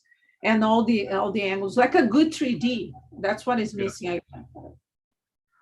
Okay, so we're improved renderings and a copy of the draft letter that will be referred out to the community. Is that what we're requesting? Okay. Corporate officer, do you understand that? Sorry, the request for better renderings, is that part of the motion or is that simply a note? Part of the motion this time, request better renderings, yeah. Okay, so I have that this matter be referred over to or postponed to the September 21st council meeting, and that the information package be provided at that time, and that staff reach out to the developer to request a better rendering of the development plans. Capture it, everybody? Okay. And Councillor Kroll, are you prepared to move that? And seconded by Councillor Ladwig, thank you. Further discussion? All in favor? Thank you very much. I think the fact that we are struggling with this just gives us some sense that we're doing the right thing. So I think that's important. Okay, going to item 8, administration reports. Director of Planning. First item is the liquor license change to 966 Venture Way, the Blackfish Pub. Thank you, Mayor. So this report is about a referral from the Liquor and Cannabis Regulation Branch requesting a resolution from Council on whether to authorize a change to the Blackfish Pub's liquor license to make its temporary outdoor patio a permanent outdoor patio. The temporary patio is permitted until June 1st, 2022.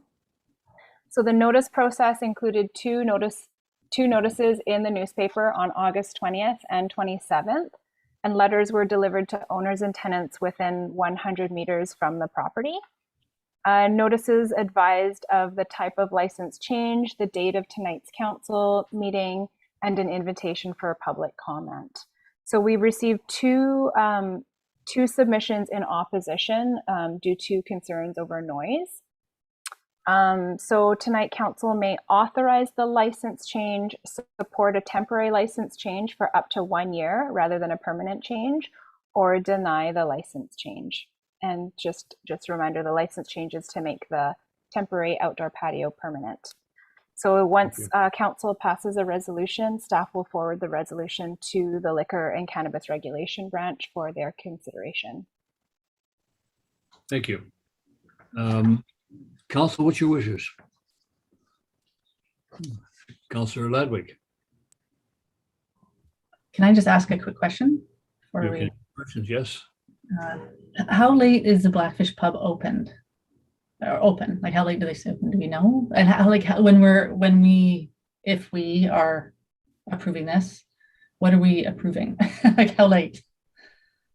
That's a really good question. I don't have that information in front of me, but I'm going to do some digging right now and see if I can find that. Go on our phones probably and figure it out. 12 o'clock. 12 o'clock? There we go. Yeah. I think their patio license might be till 11. I'm not sure, but sometimes your patio license is because if you have residents, like people around there, it might just be to 11 o'clock. Yeah, so is that a possibility to make the patio license close earlier? I think council could put that in a recommendation to the Liquor and Cannabis Regulation Branch. Can we include in that no music, and that's in that area of the patio? I think it's worth a shot. I mean, it's a referral, so you can Maybe. include your comments on how you would support it. Yeah. I would certainly support a 1-year trial and then come back and see what the impact has been with the complaints. The one property that did complain is a vacant lot, so he's thinking about the future. And so that I think that the referral on that being the case, and I think that try it for a year and put some caveats on it, like 10 o'clock, shut down the patio at 10 o'clock. There'd be no live music on the patio, or no music on the patio, so that we're not generating noise. It's just people out there, and it could end up being their smoking section. Who knows? Yeah. Okay, I'm gonna go to the CAO. Yes, just a response to their opening. According to the website, it's 10 a.m. to 10 p.m. at present time, but I don't sure what their liquor license might provide for extended hours. Okay. Yeah, that works. So, I think the 1-year trial would give some opportunity to go back out again to the community after that year and say, well, how did it work? And should we look at making this a permanent decision? Councillor Ludwig? Oh, Councillor D'Andrade, sorry. Oh, thank you. It just regards to music. I think music has to be translated to, sometimes the ambient music, it actually makes people, if it's very low in the background, it makes people even to talk less. So anyways, I don't know if it's, when I went there, I found everything very silent. So I didn't flag any noise. But I don't know if they put some music, but I would differentiate. It's different than big loud music then, because sometimes it even buffers the conversation, right? So yeah. Councillor Ludwig? I was going to say something quite similar to Councillor DeAndrade. I think if it's only going till 10, I think it's, I say if we're going to, I say let them try with the music and you know, make a comment like it's got to be respectful. I think they would know that anyways. Let's just see how it goes. And do you agree to the 1 year trial?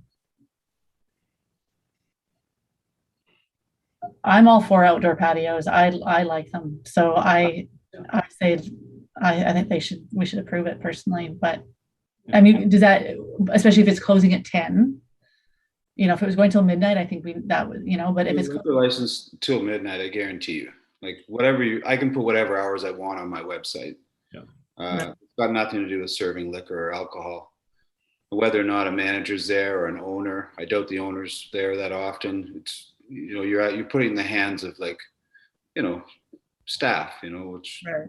Sometimes, who knows, maybe they'll just keep the patio rocking one night and, like, you know, piss everybody off. I don't know. I mean, but I think you should put the caveat that it would be limited to time. Yeah, I like that idea too. Recommendation should stand. And it really, you're talking about 2.5 months of the year, right? Like a year trial is really not a year. Like no one's sitting on that patio in November, I guarantee you, right? So, I mean, I don't know who'd want to sit on that patio in August. Yeah. Like you're overlooking the butcher parking lot, you know? Yeah. Have fun. Yeah. Well, I'm Director of Planning.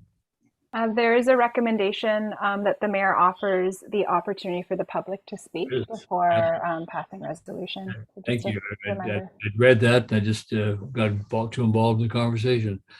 So before we go further, is there anybody who wishes to speak to this issue?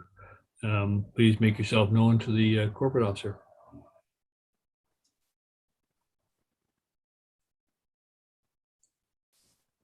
And I see no hands raised, Mayor Beamish. Okay, thank you very much. And we do have the 2 letters of opposition on the referred to. So, council, what's your wishes? Somebody wish to move the recommendation that council authorizes change the liquor patio for a permanent outdoor patio? Yeah, Councillor Ladwig, go ahead. Yeah, I'll move that with it amended to 10 p.m. 10 p.m. Yeah. Okay. Can we add for a year trial? Just because one of the concerns here is that with heaters, they can do year round, perhaps just to give peace of mind to the public and say, let's do a year trial. And if there's no complaints, we can approve for good. I feel more comfortable because then you don't create, you know, like uneasiness in the, I find the Blackfish very respectful place. I really like going there. It's very, in every people there, the employees, everything is, to me, is very good. But I think it's important because the people around, especially with development, right, that's happening in the town, you have a sense of, and I don't think we should scare our residents. So I think it gives a peace of mind. I'm comfortable with the 1 year trial. It means that we would get to reconsider it in a year. And if it's all worked out and we don't have a long list of complaints that haven't been resolved, so. Okay. As corporate officer? Yes, I want to be sure I caught the recommendation correctly. I've got that council authorizes the change to the liquor license at 966 Venture Way for a permanent outdoor patio for up to 1 year. And what I'm unclear on is whether this motion is also supposed to say, and with the recommendation that the patio hours be no later than 10 p.m. Did that capture it? I think I take the word permanent out of the recommendation and say for a outdoor patio for a trial period of up to 1 year with a closing time of 10 p.m. something of that nature. Yeah. And perhaps with the opportunity to expand the trial to permanent. And reconsideration after 1 year. That's, yeah. Councillor Ladwig. Yeah, All right, I know we're trying to move on and I won't say it again, but All right. didn't we just do that? Isn't that what this basically was? Was it sort of a year-long trial? No, they just started, I think. This was a COVID thing, and now they want to kind of move to a longer term permanent type of arrangement because the Right. COVID arrangement will end. Yeah. No, I understand that. Oh, okay, but how long has this particular patio been open now?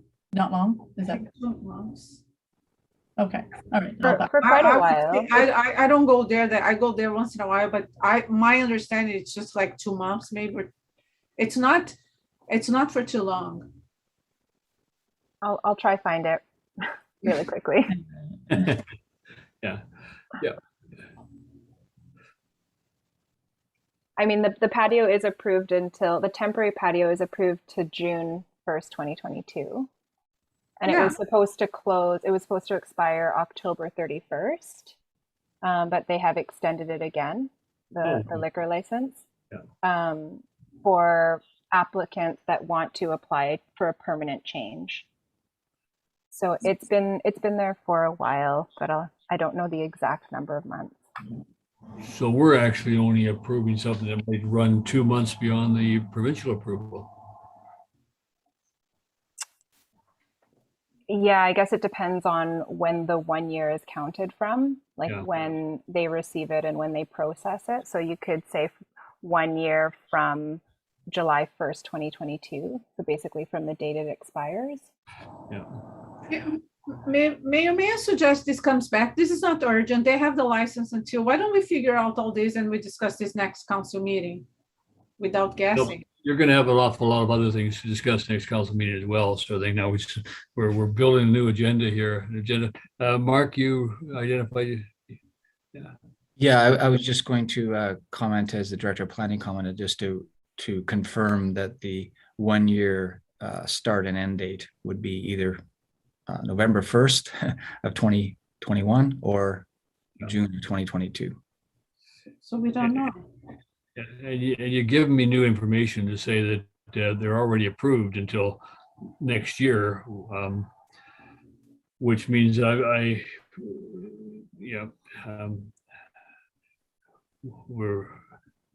more comfortable now going back to giving them a patio and post COVID. But let's just close it at 10 o'clock and say, have fun. Yeah, you're a business, close it off at 10 o'clock. And as much as I'm inclined to a year, they've already got the year. It's going to be running until the end of June next year. The year is already there. If we get any complaints, we can approach the liquor board and say, look, this isn't working, and we should rescind that decision. But let's just do the 10 o'clock. I would rather do that and make it a non-live music venue. I mean, that's the two things that concern me, is that how long it goes and the fact that there's going to be a live band on the patio there for the 10 people sitting there. Yeah. So we're getting punchy, guys. Councillor Lumley, I'm going to look to you as the expert in this area.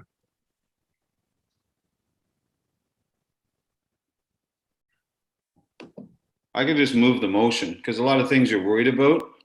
Yeah. Liquor board, the liquor licensing will take care of a lot of things too, right? Yeah.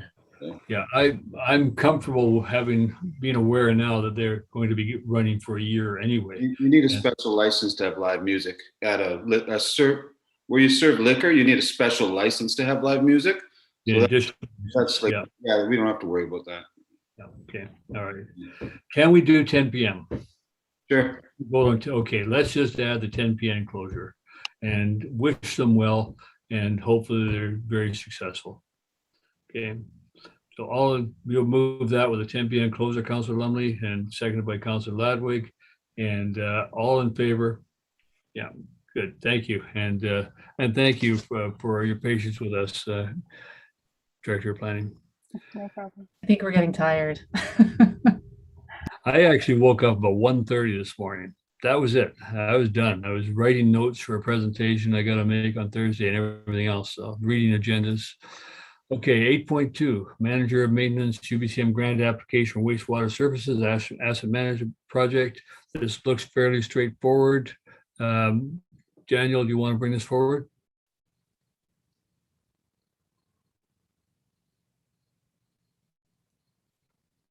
Are you still with us? No. You bet. You bet. Sorry. Okay, so this subject will re-energize you guys if you're tired. Just going to give you a little bit of background and try to keep it short. But the town has been working through our asset management process to improve the type of information that we can use to make good decisions as they relate to infrastructure. And back in June of this year, Council approved and directed the town staff to apply to the FCM, the Federation of Canadian Municipalities, for a grant that the FCM made available. The grant is called Asset Management Planning Program, and it covers 80% of the $50,000 project scope that we had put together. So $10,000 still to be covered by other means. At the time, we said potentially by the town, and also the Federation of Canadian Municipalities informed us at the time that they had a large backlog and that they had to work through. So we know that that money won't be approved necessarily like right away. Now, since then, the Union of BC Municipalities, UBCM, has made a grant available that would cover up to 50% of an asset management project. So in this case, this would cover the remaining $10,000 that we need to fully finance our project. The project is to improve three different things. One is data collection and reporting for the wastewater system. Would also come up with an asset management plan. That's one of the outcomes. And also knowledge transfer to our operating team. So the grant application has to be, the package has to be turned in by September 24th. And it has to include an application form, which is attached to the minutes of this meeting. Also at the agenda, also a council resolution supporting the grant activities and the grant management that the town staff will take care of. And also the FCM main municipal asset management plan application package. So we're ready to supply all this. That's why we're here tonight, because September 24th is coming, but we need a council resolution. So, Okay. yes. Yep. Thank you. And that's a resolution. It's under 8.2. Council, do we need to put a dollar amount in that resolution since we are applying for a specific amount? Well, we are like the total scope is $50,000, and this grant will supply up to $15,000, like 50% of the total amount, which up to a maximum of $15,000. We only need $10,000. So I guess $10,000, I guess, would be the amount. Yeah. For the town of Gibson apply for, receive, and manage the UBCM grant funding in the amount of $10,000. $10,000, yeah. Okay. Clear on that. Moved by Councillor Lumley, seconded by Councillor Kroll. All in favor? Thank you very much. And thank you, Daniel, for bearing with us tonight. We're going to move on to council reports. I'm going to ask councilors to be fairly concise with this. I have one item, I'm extended to two items, speaking of concise. BC Ferry's decision to eliminate Wi-Fi on Route 3. I actually am not happy with that decision. As much as they argue that it's not quality service, it was a service. Many people get on the ferry and they jump on their computer to confirm a reservation, tell mom, hey mom, I made the ferry, pick me up in 20, pick me up at this side, the ferry's running late. All sorts of messaging goes forward. You see business people, you see students on there. I mean, I was never happy with dial-up, but we used it, we lived with it. And we know the ferry, we also actually know on the ferry where the Wi-Fi would shut off and where it would come back on again. I just feel it is an elimination of a service as minimal as it was a service that we had. And personally, I would like to write to BC Ferries and just express to them that I'm disappointed with that decision that they made. I know that to provide a great service, it would cost money, and people don't want to pay the money. But to provide no service, I believe, is also a withdrawal of service. And I just I believe maybe over time the service could improve, but I certainly feel that we have lost something. I don't know, Councillor Ladwig, if commuters would have used that service. I know I certainly used it from time to time. It was not great, and I could not always connect, but in those times I did connect, it was fine for my purpose. So I'm just disappointed that it's an erosion of service that we're losing something. And Councillor Diendrad? I support the letter. Yeah, okay. So would council support writing a letter to BC Ferries expressing disappointment with the decision to cut off and to eliminate the free Wi-Fi on Route 3? Make it better. Make it better. We'll work with you to make it better. So last time I flew, I was at 35,000 feet and had Wi-Fi. It's like 12 bucks or something, but still, you can get Wi-Fi at 30,000 feet. Why can't you get it on a ferry? Yeah. So this is just a rebuttal to the blowback. Yeah, I'm certainly prepared to draft that letter. I don't and send it out if the council would give me authority to do so. So Councillor Diendrad would move that, and Councillor Ladwig seconded. All in favor? Thank you. I just wanted to add on here, it's not on this list, but add on here UBCM meetings. We are in UBCM. Councillor Diendrad and I are both registered for UBCM.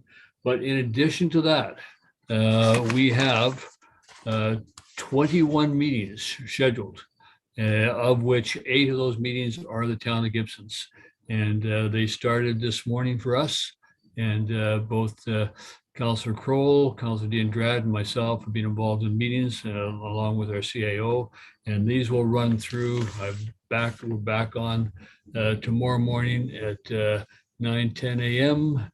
And then 1 p.m. and 1:20 p.m. And it just keeps on going through the schedule. Some of these are with ministers, some are with staff. Today we met with the RCMP. We met with the Minister of the Environment. Councillor Kroll was at that meeting. I was at a meeting with the Minister, Catherine Conroy, for Flynn Road. Tomorrow morning, we're public safety, talking about policing. David Eby on housing. Oh no, we can't. Crown Land. I'm going to stay away from that one. We have Minister of Environment on tomorrow as well, talking about the contaminated site investigations in our watershed and concerns about that. So, Council, you've got the numbers. Our MLA has been ghosting these meetings in the background, and so they are happening. So, Councilor Diendrad, go ahead.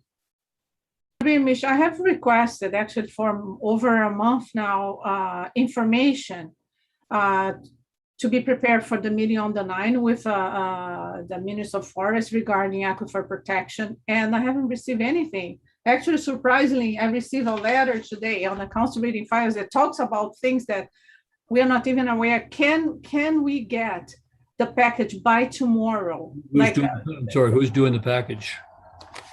I don't know, but last year when we met with UBCM, we had all the information. I have no idea what happens from last year to this year, and I'm going to a meeting without too much awareness, just with a request. So which one are we talking about? I'm sorry. The one with the Minister of Environment on Thursday, Minister of Forest, about aquifer protection on Thursday, September 9, from 11:50 to 12:20 p.m. And that was our request. Well, we developed the information. I mean, that basically was the same note as we had last year. There's nothing new. It's a matter of update, and there is something new. There is something new. There's a letter actually that talks about that the town is receiving, funding for a regional watershed management action plan. I wasn't aware of that. And I'm supposed to sit in the Committee of Water Governance. So I'm going to a meeting completely without any information. Staff has information and I don't. Yeah, and I don't know if staff have information. I write the information for the meetings I'm going to attend and chair. I write the information from what I know. And this morning I had it all written up on the RCMP stuff and I presented that. Oh, the okay. So Mayor Beamish, maybe you know everything because you're always with staff. Can I have, or whoever's interested, a briefing by tomorrow of whatever happens from last year? There's a conversation between Gibson staff and the ministry, and I don't know what's happening. So it's very hard to follow up and have follow up a discussion without any information. Yeah, and I don't know that anything has happened other than they're working on the Church Road well and our stuff. So yeah, well, I was going to go forward with the same information that we had last year. And say, here's what we asked for last year. What has happened? We're talking to staff. We're not talking to a minister. So we're talking to staff. Saying, where are we with this project? As far as I understand, we're not any further ahead relative to the aquifer. There is new information here from a third party, from a person that talks about that we received a regional watershed. We received funding for a regional watershed management action plan, and council is not even aware. Well, yeah, I don't understand.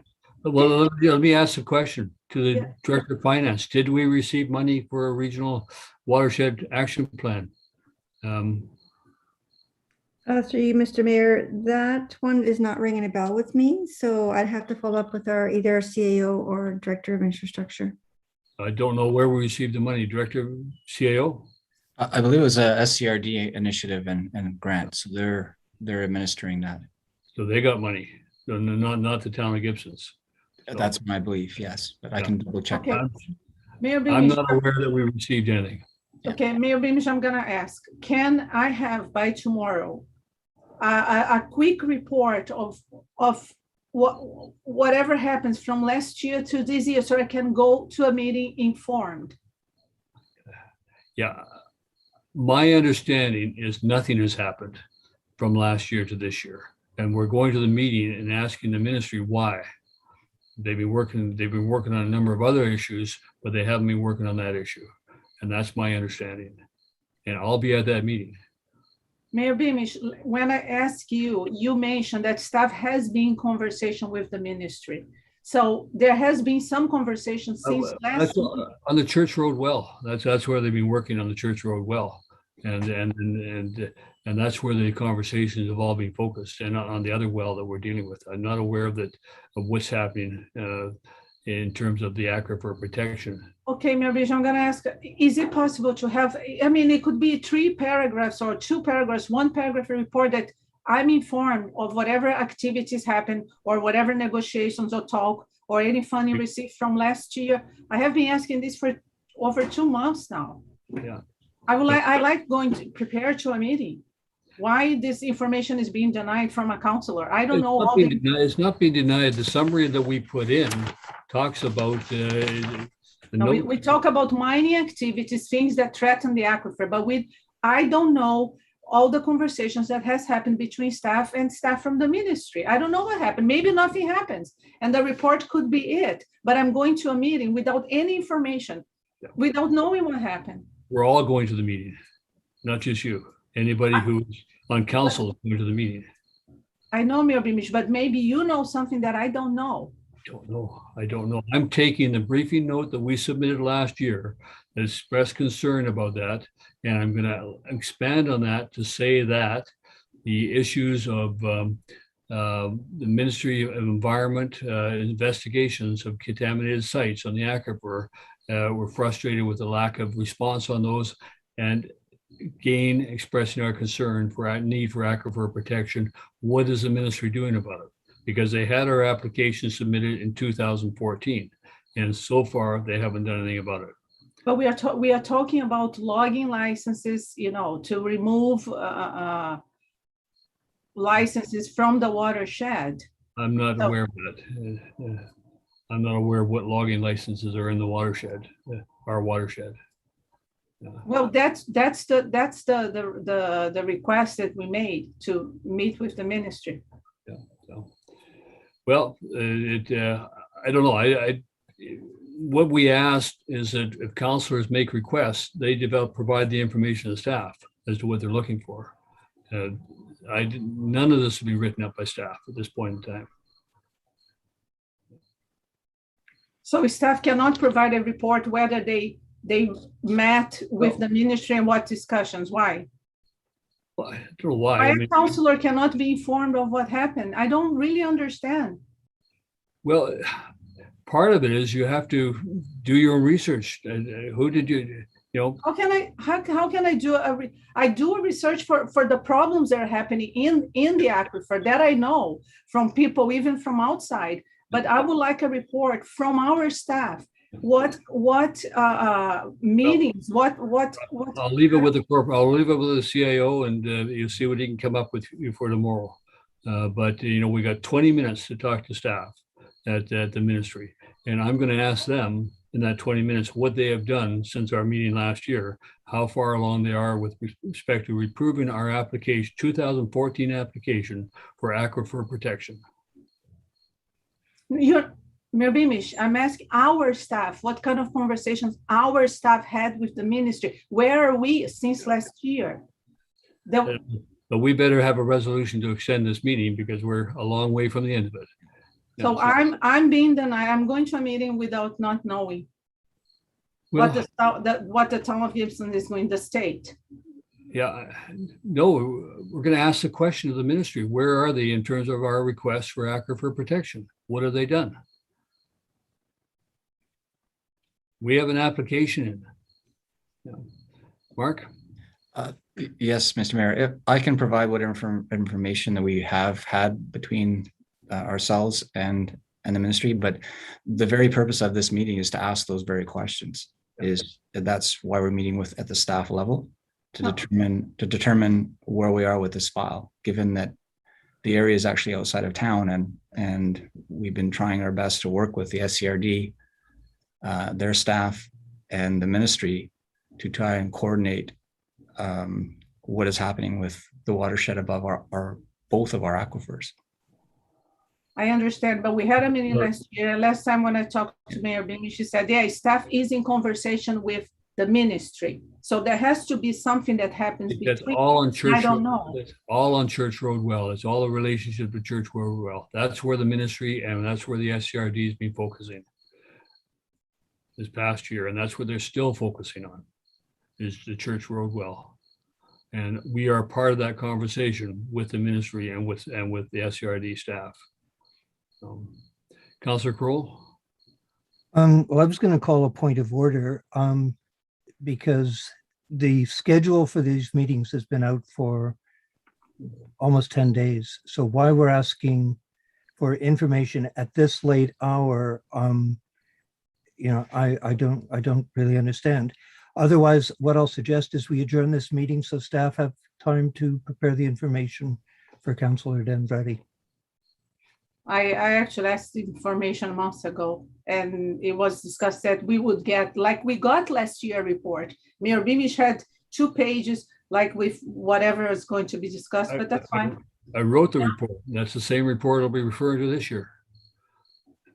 Last year, I wrote the report. No, I understand what we are asking, okay. But I don't know what happens from last year to this year, but I'm kept on the dark. There's no update. There's no update to that report from last year to this year. And that's why we're back asking the same questions of them. There's no update. Okay. Yeah. Okay. So we need a resolution to extend this meeting, and then we're going to be going into another meeting that we're going to need to have a resolution for. So who wants to move an extension of this meeting? Councillor Ladwig. And what do you want to try? How long? Till past? I'll go to past. I'm not going past 10 o'clock tonight for all our meetings. So whatever, I don't know if that sits okay with everyone else, but that's my max. So if we can get through this agenda by 9:30. Do we have a seconder? Councillor Kroll, okay. All in favor of going to past? No, or I thought we were extending to 10. Well, this meeting, then we go to the other meeting, that goes to, we'll have to start a second meeting in camera. Okay, so this meeting 9:30. Okay. This meeting, this council meeting till 9:30. So all in favor? Okay, thank you. Okay, Councillor Kroll, I'm going to defer to you on the next item. Your lips are moving. Okay, I'm just going to share my screen very quickly.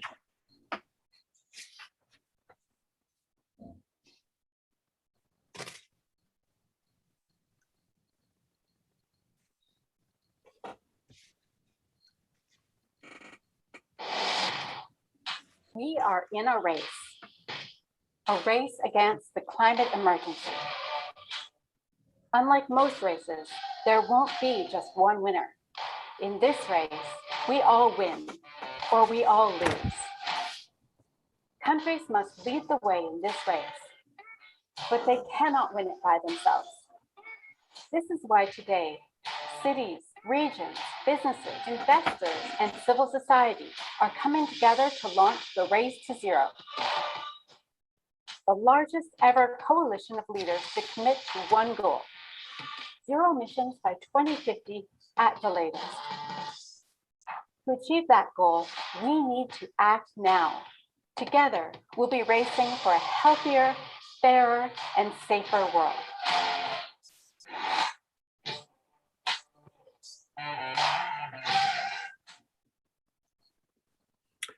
Just that simple. So what it is, the COP26 summit meets in Glasgow at the end of October.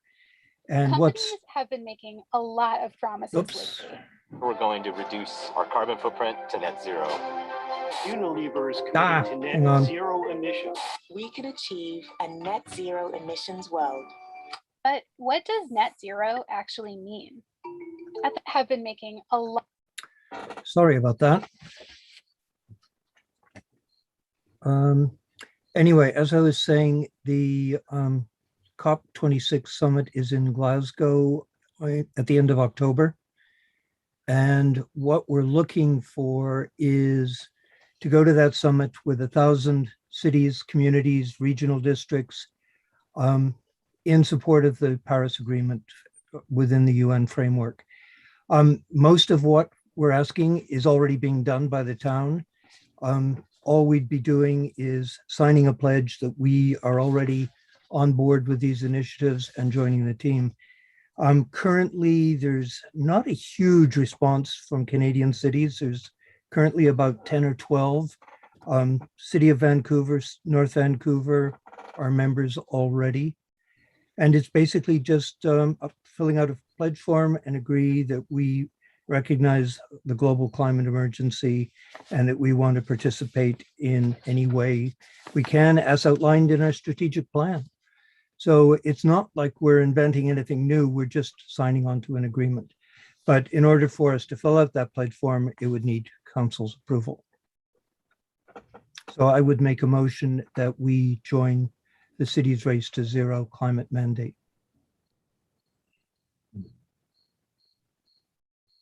Silence is a stern reply. Councillor Dunn, Mayor Beamish. By Councillor, seconded by Councillor Dindrad. Do I take it? Yeah. Yeah, or is it a question, Councillor Dandradi?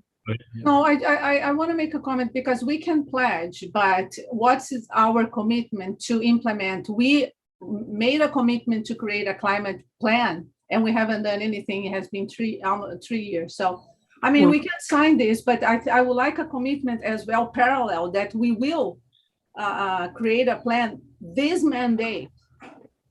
And we apply as well in every single project and plan and action, as we said, the climate change lands, because we wrote there. Okay. But One of the advantages of this joining this group is you can share information. So rather than us having to sit down at square one to come up with a plan, you know, we can share with other communities that have already developed them. Councillor Ladwig. I love the sentiment. I really do. I just think this needs a bigger discussion, and I do agree with Councillor DeAndrade that if we're going to sign on to it, I want to know what we're committing to. Besides the zero, like it's like you said, it's very lofty and impressive, but what does it mean? And so, thank you for raising it. I love it. Let's put it on an agenda, not just during a council report. And have, maybe if you could provide some thoughts or bring some more information to us about what other cities are doing to meet this target, then yeah, I'm happy to do that. By the time we do that, we'll have missed the deadline. So right, because I tried to bring this in July. This agenda grew to the point that the only place that we could comfortably get it in was council reports.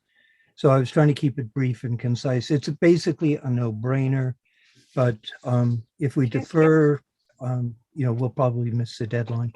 Mayor Beamish, perhaps I have a suggestion. We do on the condition that we will sit after this meeting. Well, not tonight, but the next meeting, and we discuss concrete action. Where are we going with our climate plan? Because we haven't done it.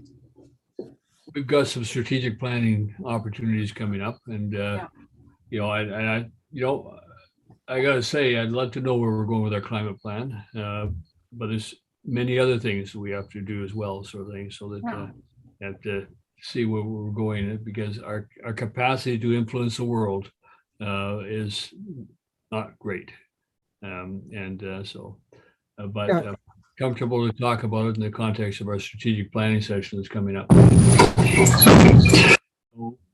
Councillor Kroll, what is the deadline? Well, the conference is October 31st. Okay. So we would need to, you know, agree on it and have the papers filed by then. By then? So can we move this forward to a meeting in October? And then do we have a session plan, Mark, for strategic planning?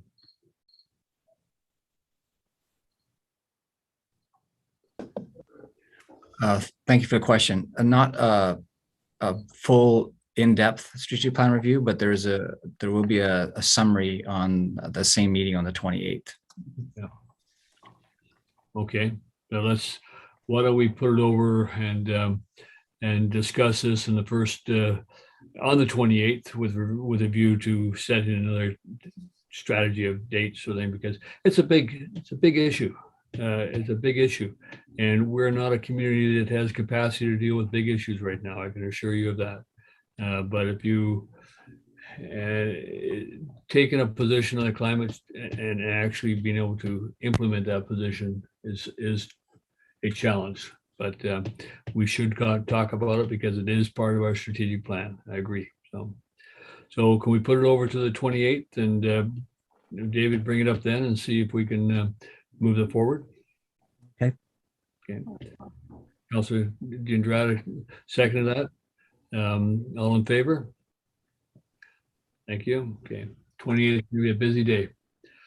Okay. Next item on the agenda is going to be correspondence.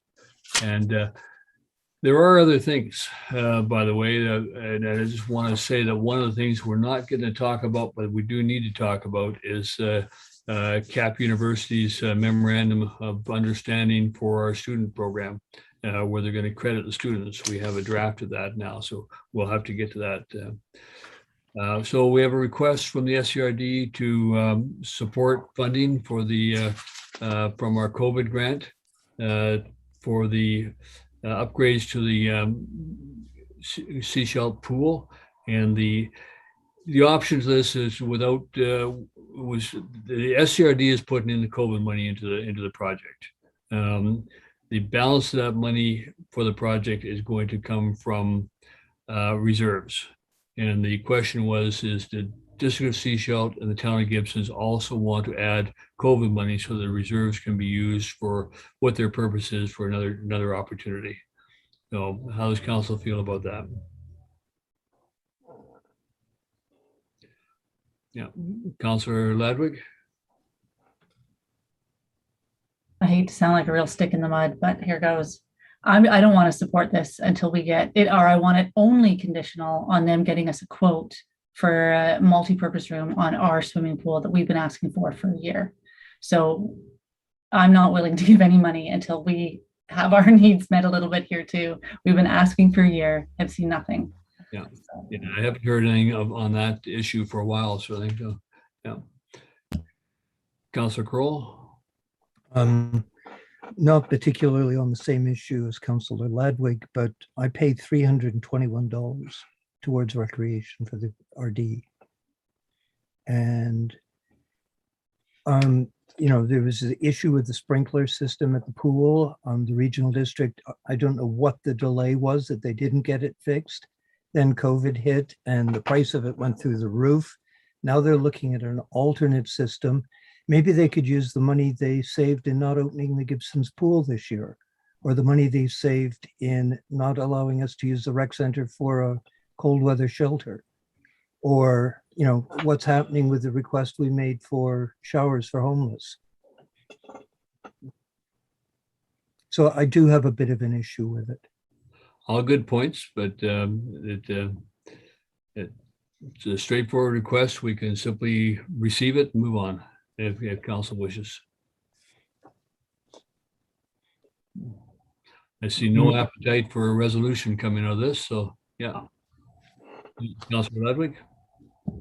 No, the residents of Gibsons use the pool all the time, and it's not that I don't think that I'm willing to support this, but it is conditional for me. It is conditional on them giving us the quote that we've been asking for. Like, I'm tired of them asking for something. When we ask for something, we're not getting it. So if they want this funds, I would support it. If they're willing to get us a quote, that's all it is a quote. I could have it by the end of the week from 3 developers in Gibsons if I was allowed to go get it. Just a quote on what it would cost to build a multi-use, multi-purpose room at our Gibsons pool. So if they want our funds, that's what the condition is for me to support this. Mark, do you have any comments on the quote? Has that come up recently? Yes, I did bring it up to CEO McKinley, and I haven't had a response yet as far as any allocation of staff to do that analysis. But I can ask him again. Yeah, thank you. Yeah. Councillor Lumley? Yeah, I just don't see the correlation with COVID. So, I mean, this is what I say every time. It's like, just because we have the money doesn't mean we have to spend it. So, and if, I don't know, people are paying attention, it's the pandemic isn't over. Yeah. So, I mean, yeah, that's how I feel.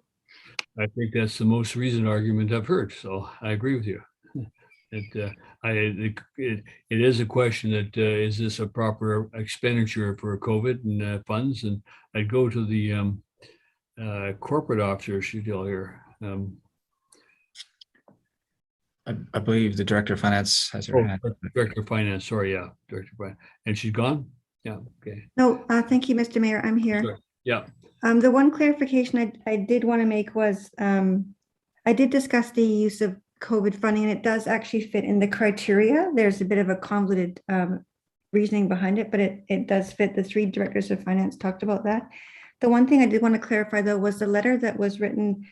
The resolution was a bit, I needed clarification. So I reached out to the RD, Tina, at the regional district. And the motion refers to a request for the town's proportional share of the $64,000. But later in the letter, it requested an amount of $21,000. I reached out to get clarification because those two things are not the same.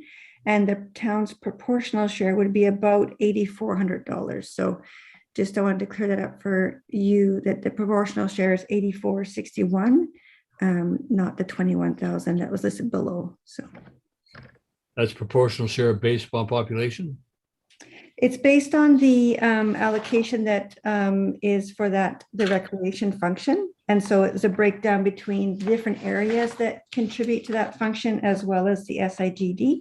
Okay. And our portion for that is 7.75%, and that would relate to, so Tina provided the new numbers for us, and just over $8,400, just to give you some context if you do choose to go down that road.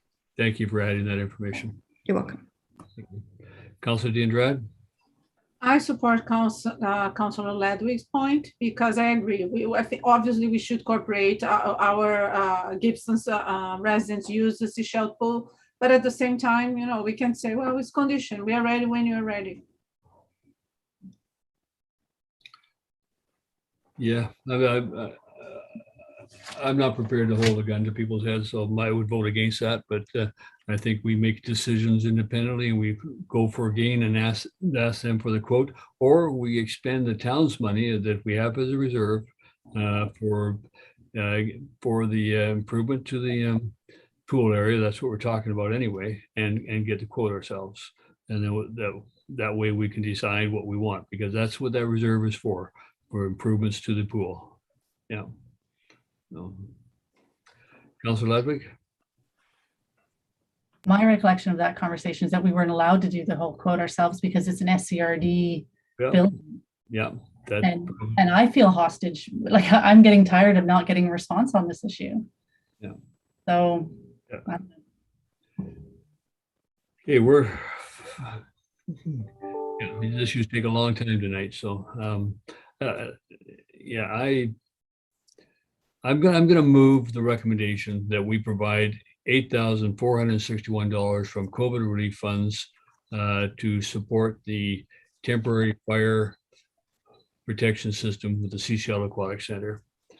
And I'm not going to add any strings to it. If I don't get a seconder, I'm fine. We're going to move on. Yeah.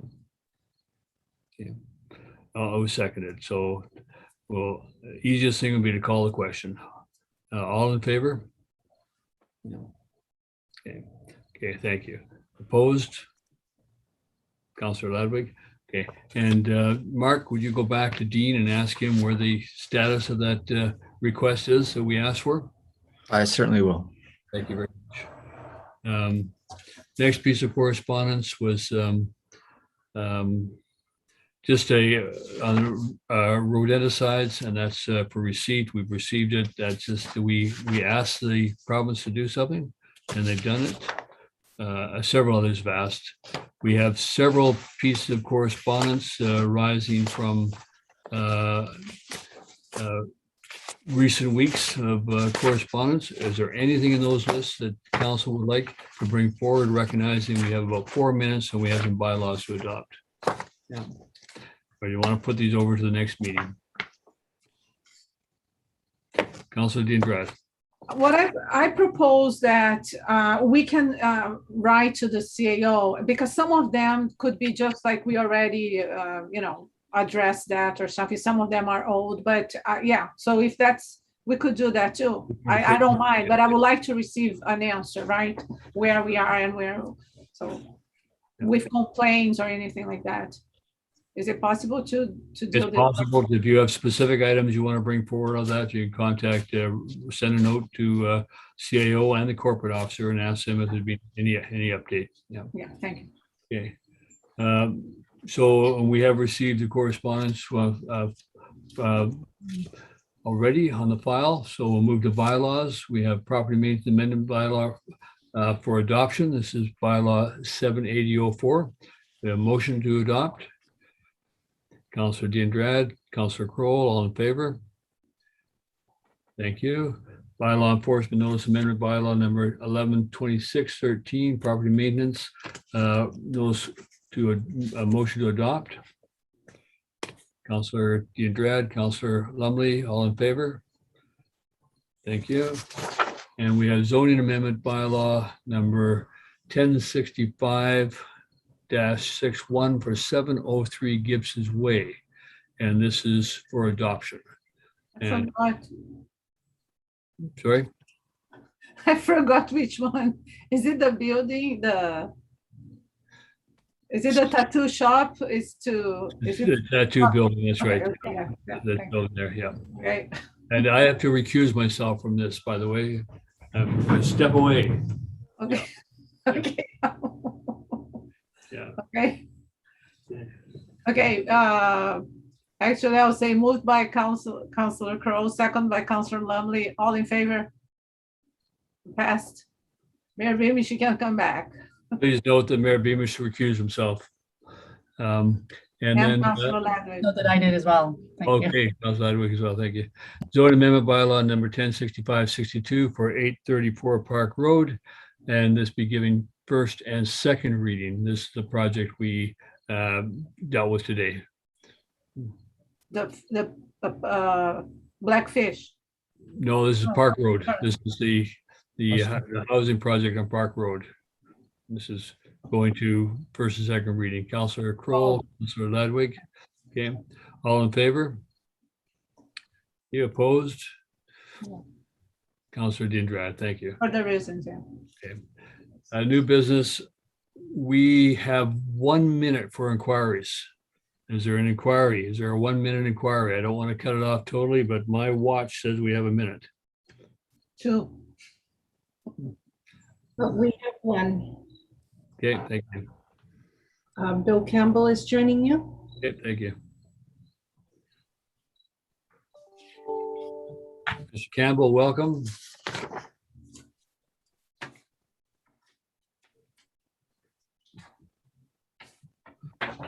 Mr. Campbell. Yep. Can you hear me? Yep, got you. Yep.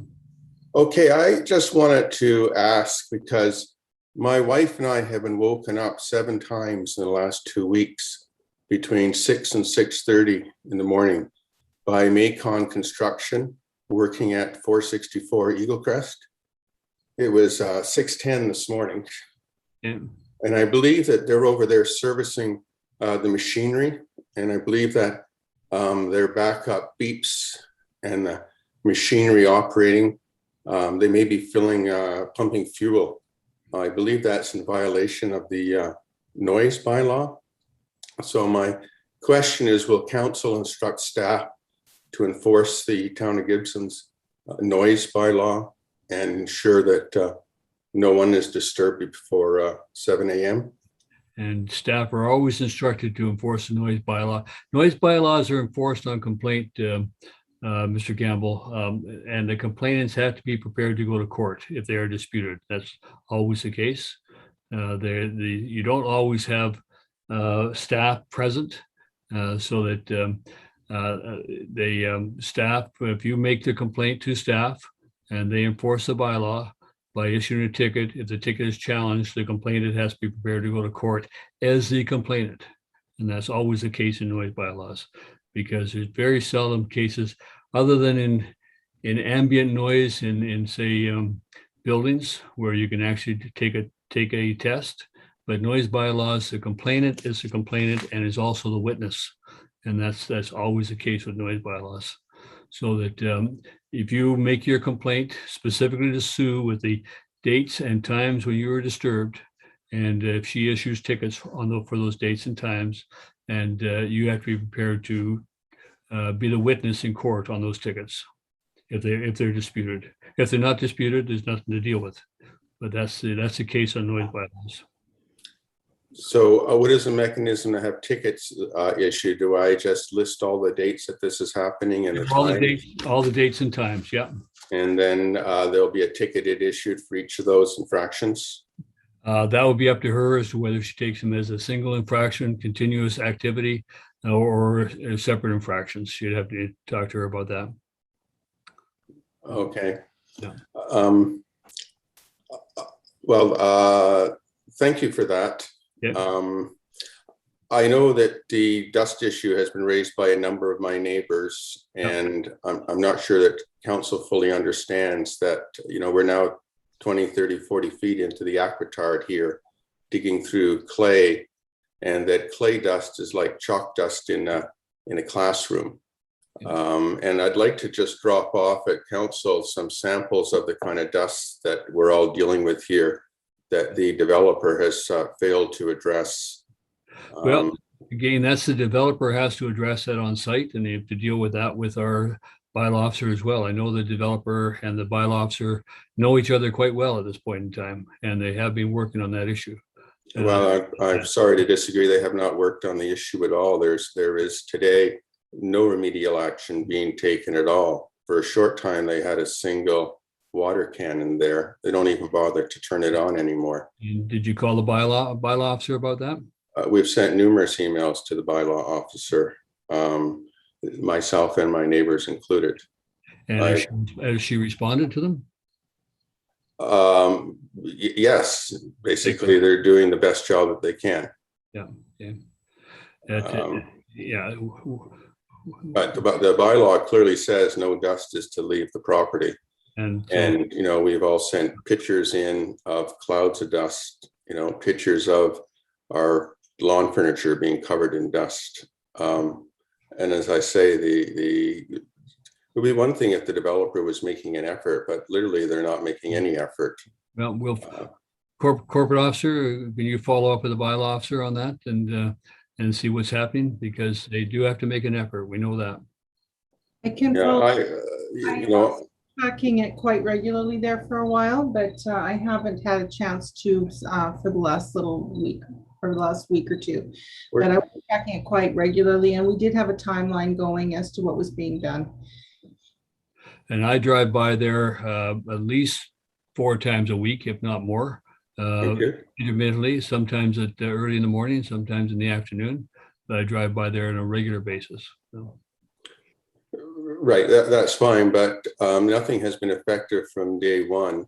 Yeah. And if you've been driving by there either as an official capacity or not, then you're clearly not paying attention, or you would notice the clouds of dust that are. And I feel particularly, sorry for my neighbor who lives down, who has a pool there that spends every evening cleaning the filter to his pool. You know, the retired fireman who, you know, was living there since the development was opened. And, you know, he's the one that called in and was told that if he didn't like it, he should go to Florida for 3 months. He was told that by who? By town staff. I thought you were aware of that. You have a name? I can certainly ask him to resend his the complaint in. Yeah, I wasn't aware of that, and I don't know if anybody else is aware of that, so that that would not be an appropriate response to a complaint. Yeah. Anyways, the developer has not made any serious effort to control the dust.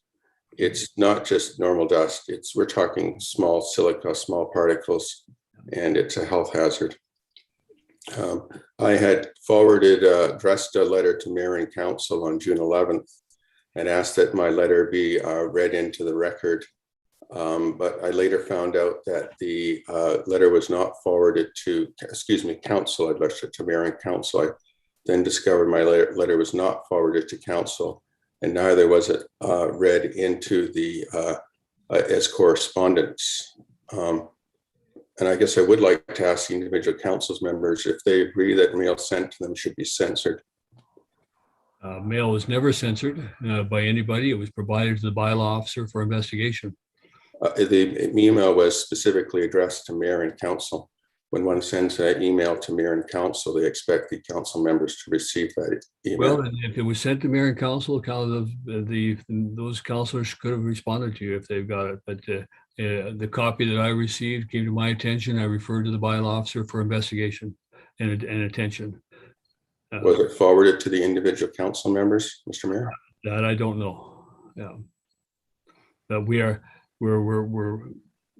Can I ask the individual council members if they received the email that I sent them on June 11th? Then I'll be quiet. Yeah. Councillor Ludwig.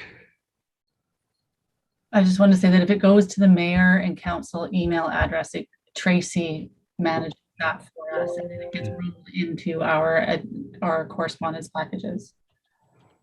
So it doesn't come to us individually. It's like it goes through that so then it gets organized for us through our correspondence. And did you receive my email? I would have to, I don't recall it. I would have to dig through and see if I did specifically. Yeah, copy I received, I referred to the corporate officer, to the bylaw officer. So because that's the appropriate place to deal with a bylaw complaint, is the bylaw officer. And then the bylaw officer investigates and deals with it. Yeah. I thought that given that my plants within 24 hours, my hydrangea, my lavender, and a number of other. Yeah, but we're not going to solve any of this and continuing talking tonight. I can see that. So okay, no, I just think it's reasonable to ask individually the councillors if they in fact read my letter and received it. Thank you. I'm still waiting for that reply. Thank you. Yeah. Councillor D'Andrade. Thank you. The letter that he's talking about, we did receive with the delay. It was not inserted on the package of the week. Yeah. So that was actually, I made a complaint to Rebecca, because it happens once in a while. Something is held. We might receive 2 months later or 3 months later. That was the case. In this case was, I believe, 2 weeks later. It was received in the file. No, but not on the proper file. It was held. Yeah. Which is not supposed to. We are supposed to receive the letters according to a schedule. Everybody that writes in this week, it puts in the package. So if it gets in the package, if it gets in within the routine of that package of that date. If it doesn't get in the routine of that date, even though whenever it came in, it may go to the next file. So we're talking about process here for a letter. You got a copy of it. Thank you. We'll move on, Mr. Campbell. Thank you. Thank you. Appreciate it. And we are now going to go to adjournment. I gotta find my agenda again. We're going to move to close this meeting. And I've got it right here. Close the meeting in accordance with section 91E of the community charter, the acquisition, disposition, or expropriation of land or improvements, if council considers the disclosure could reasonably expected to harm the interests of the municipality.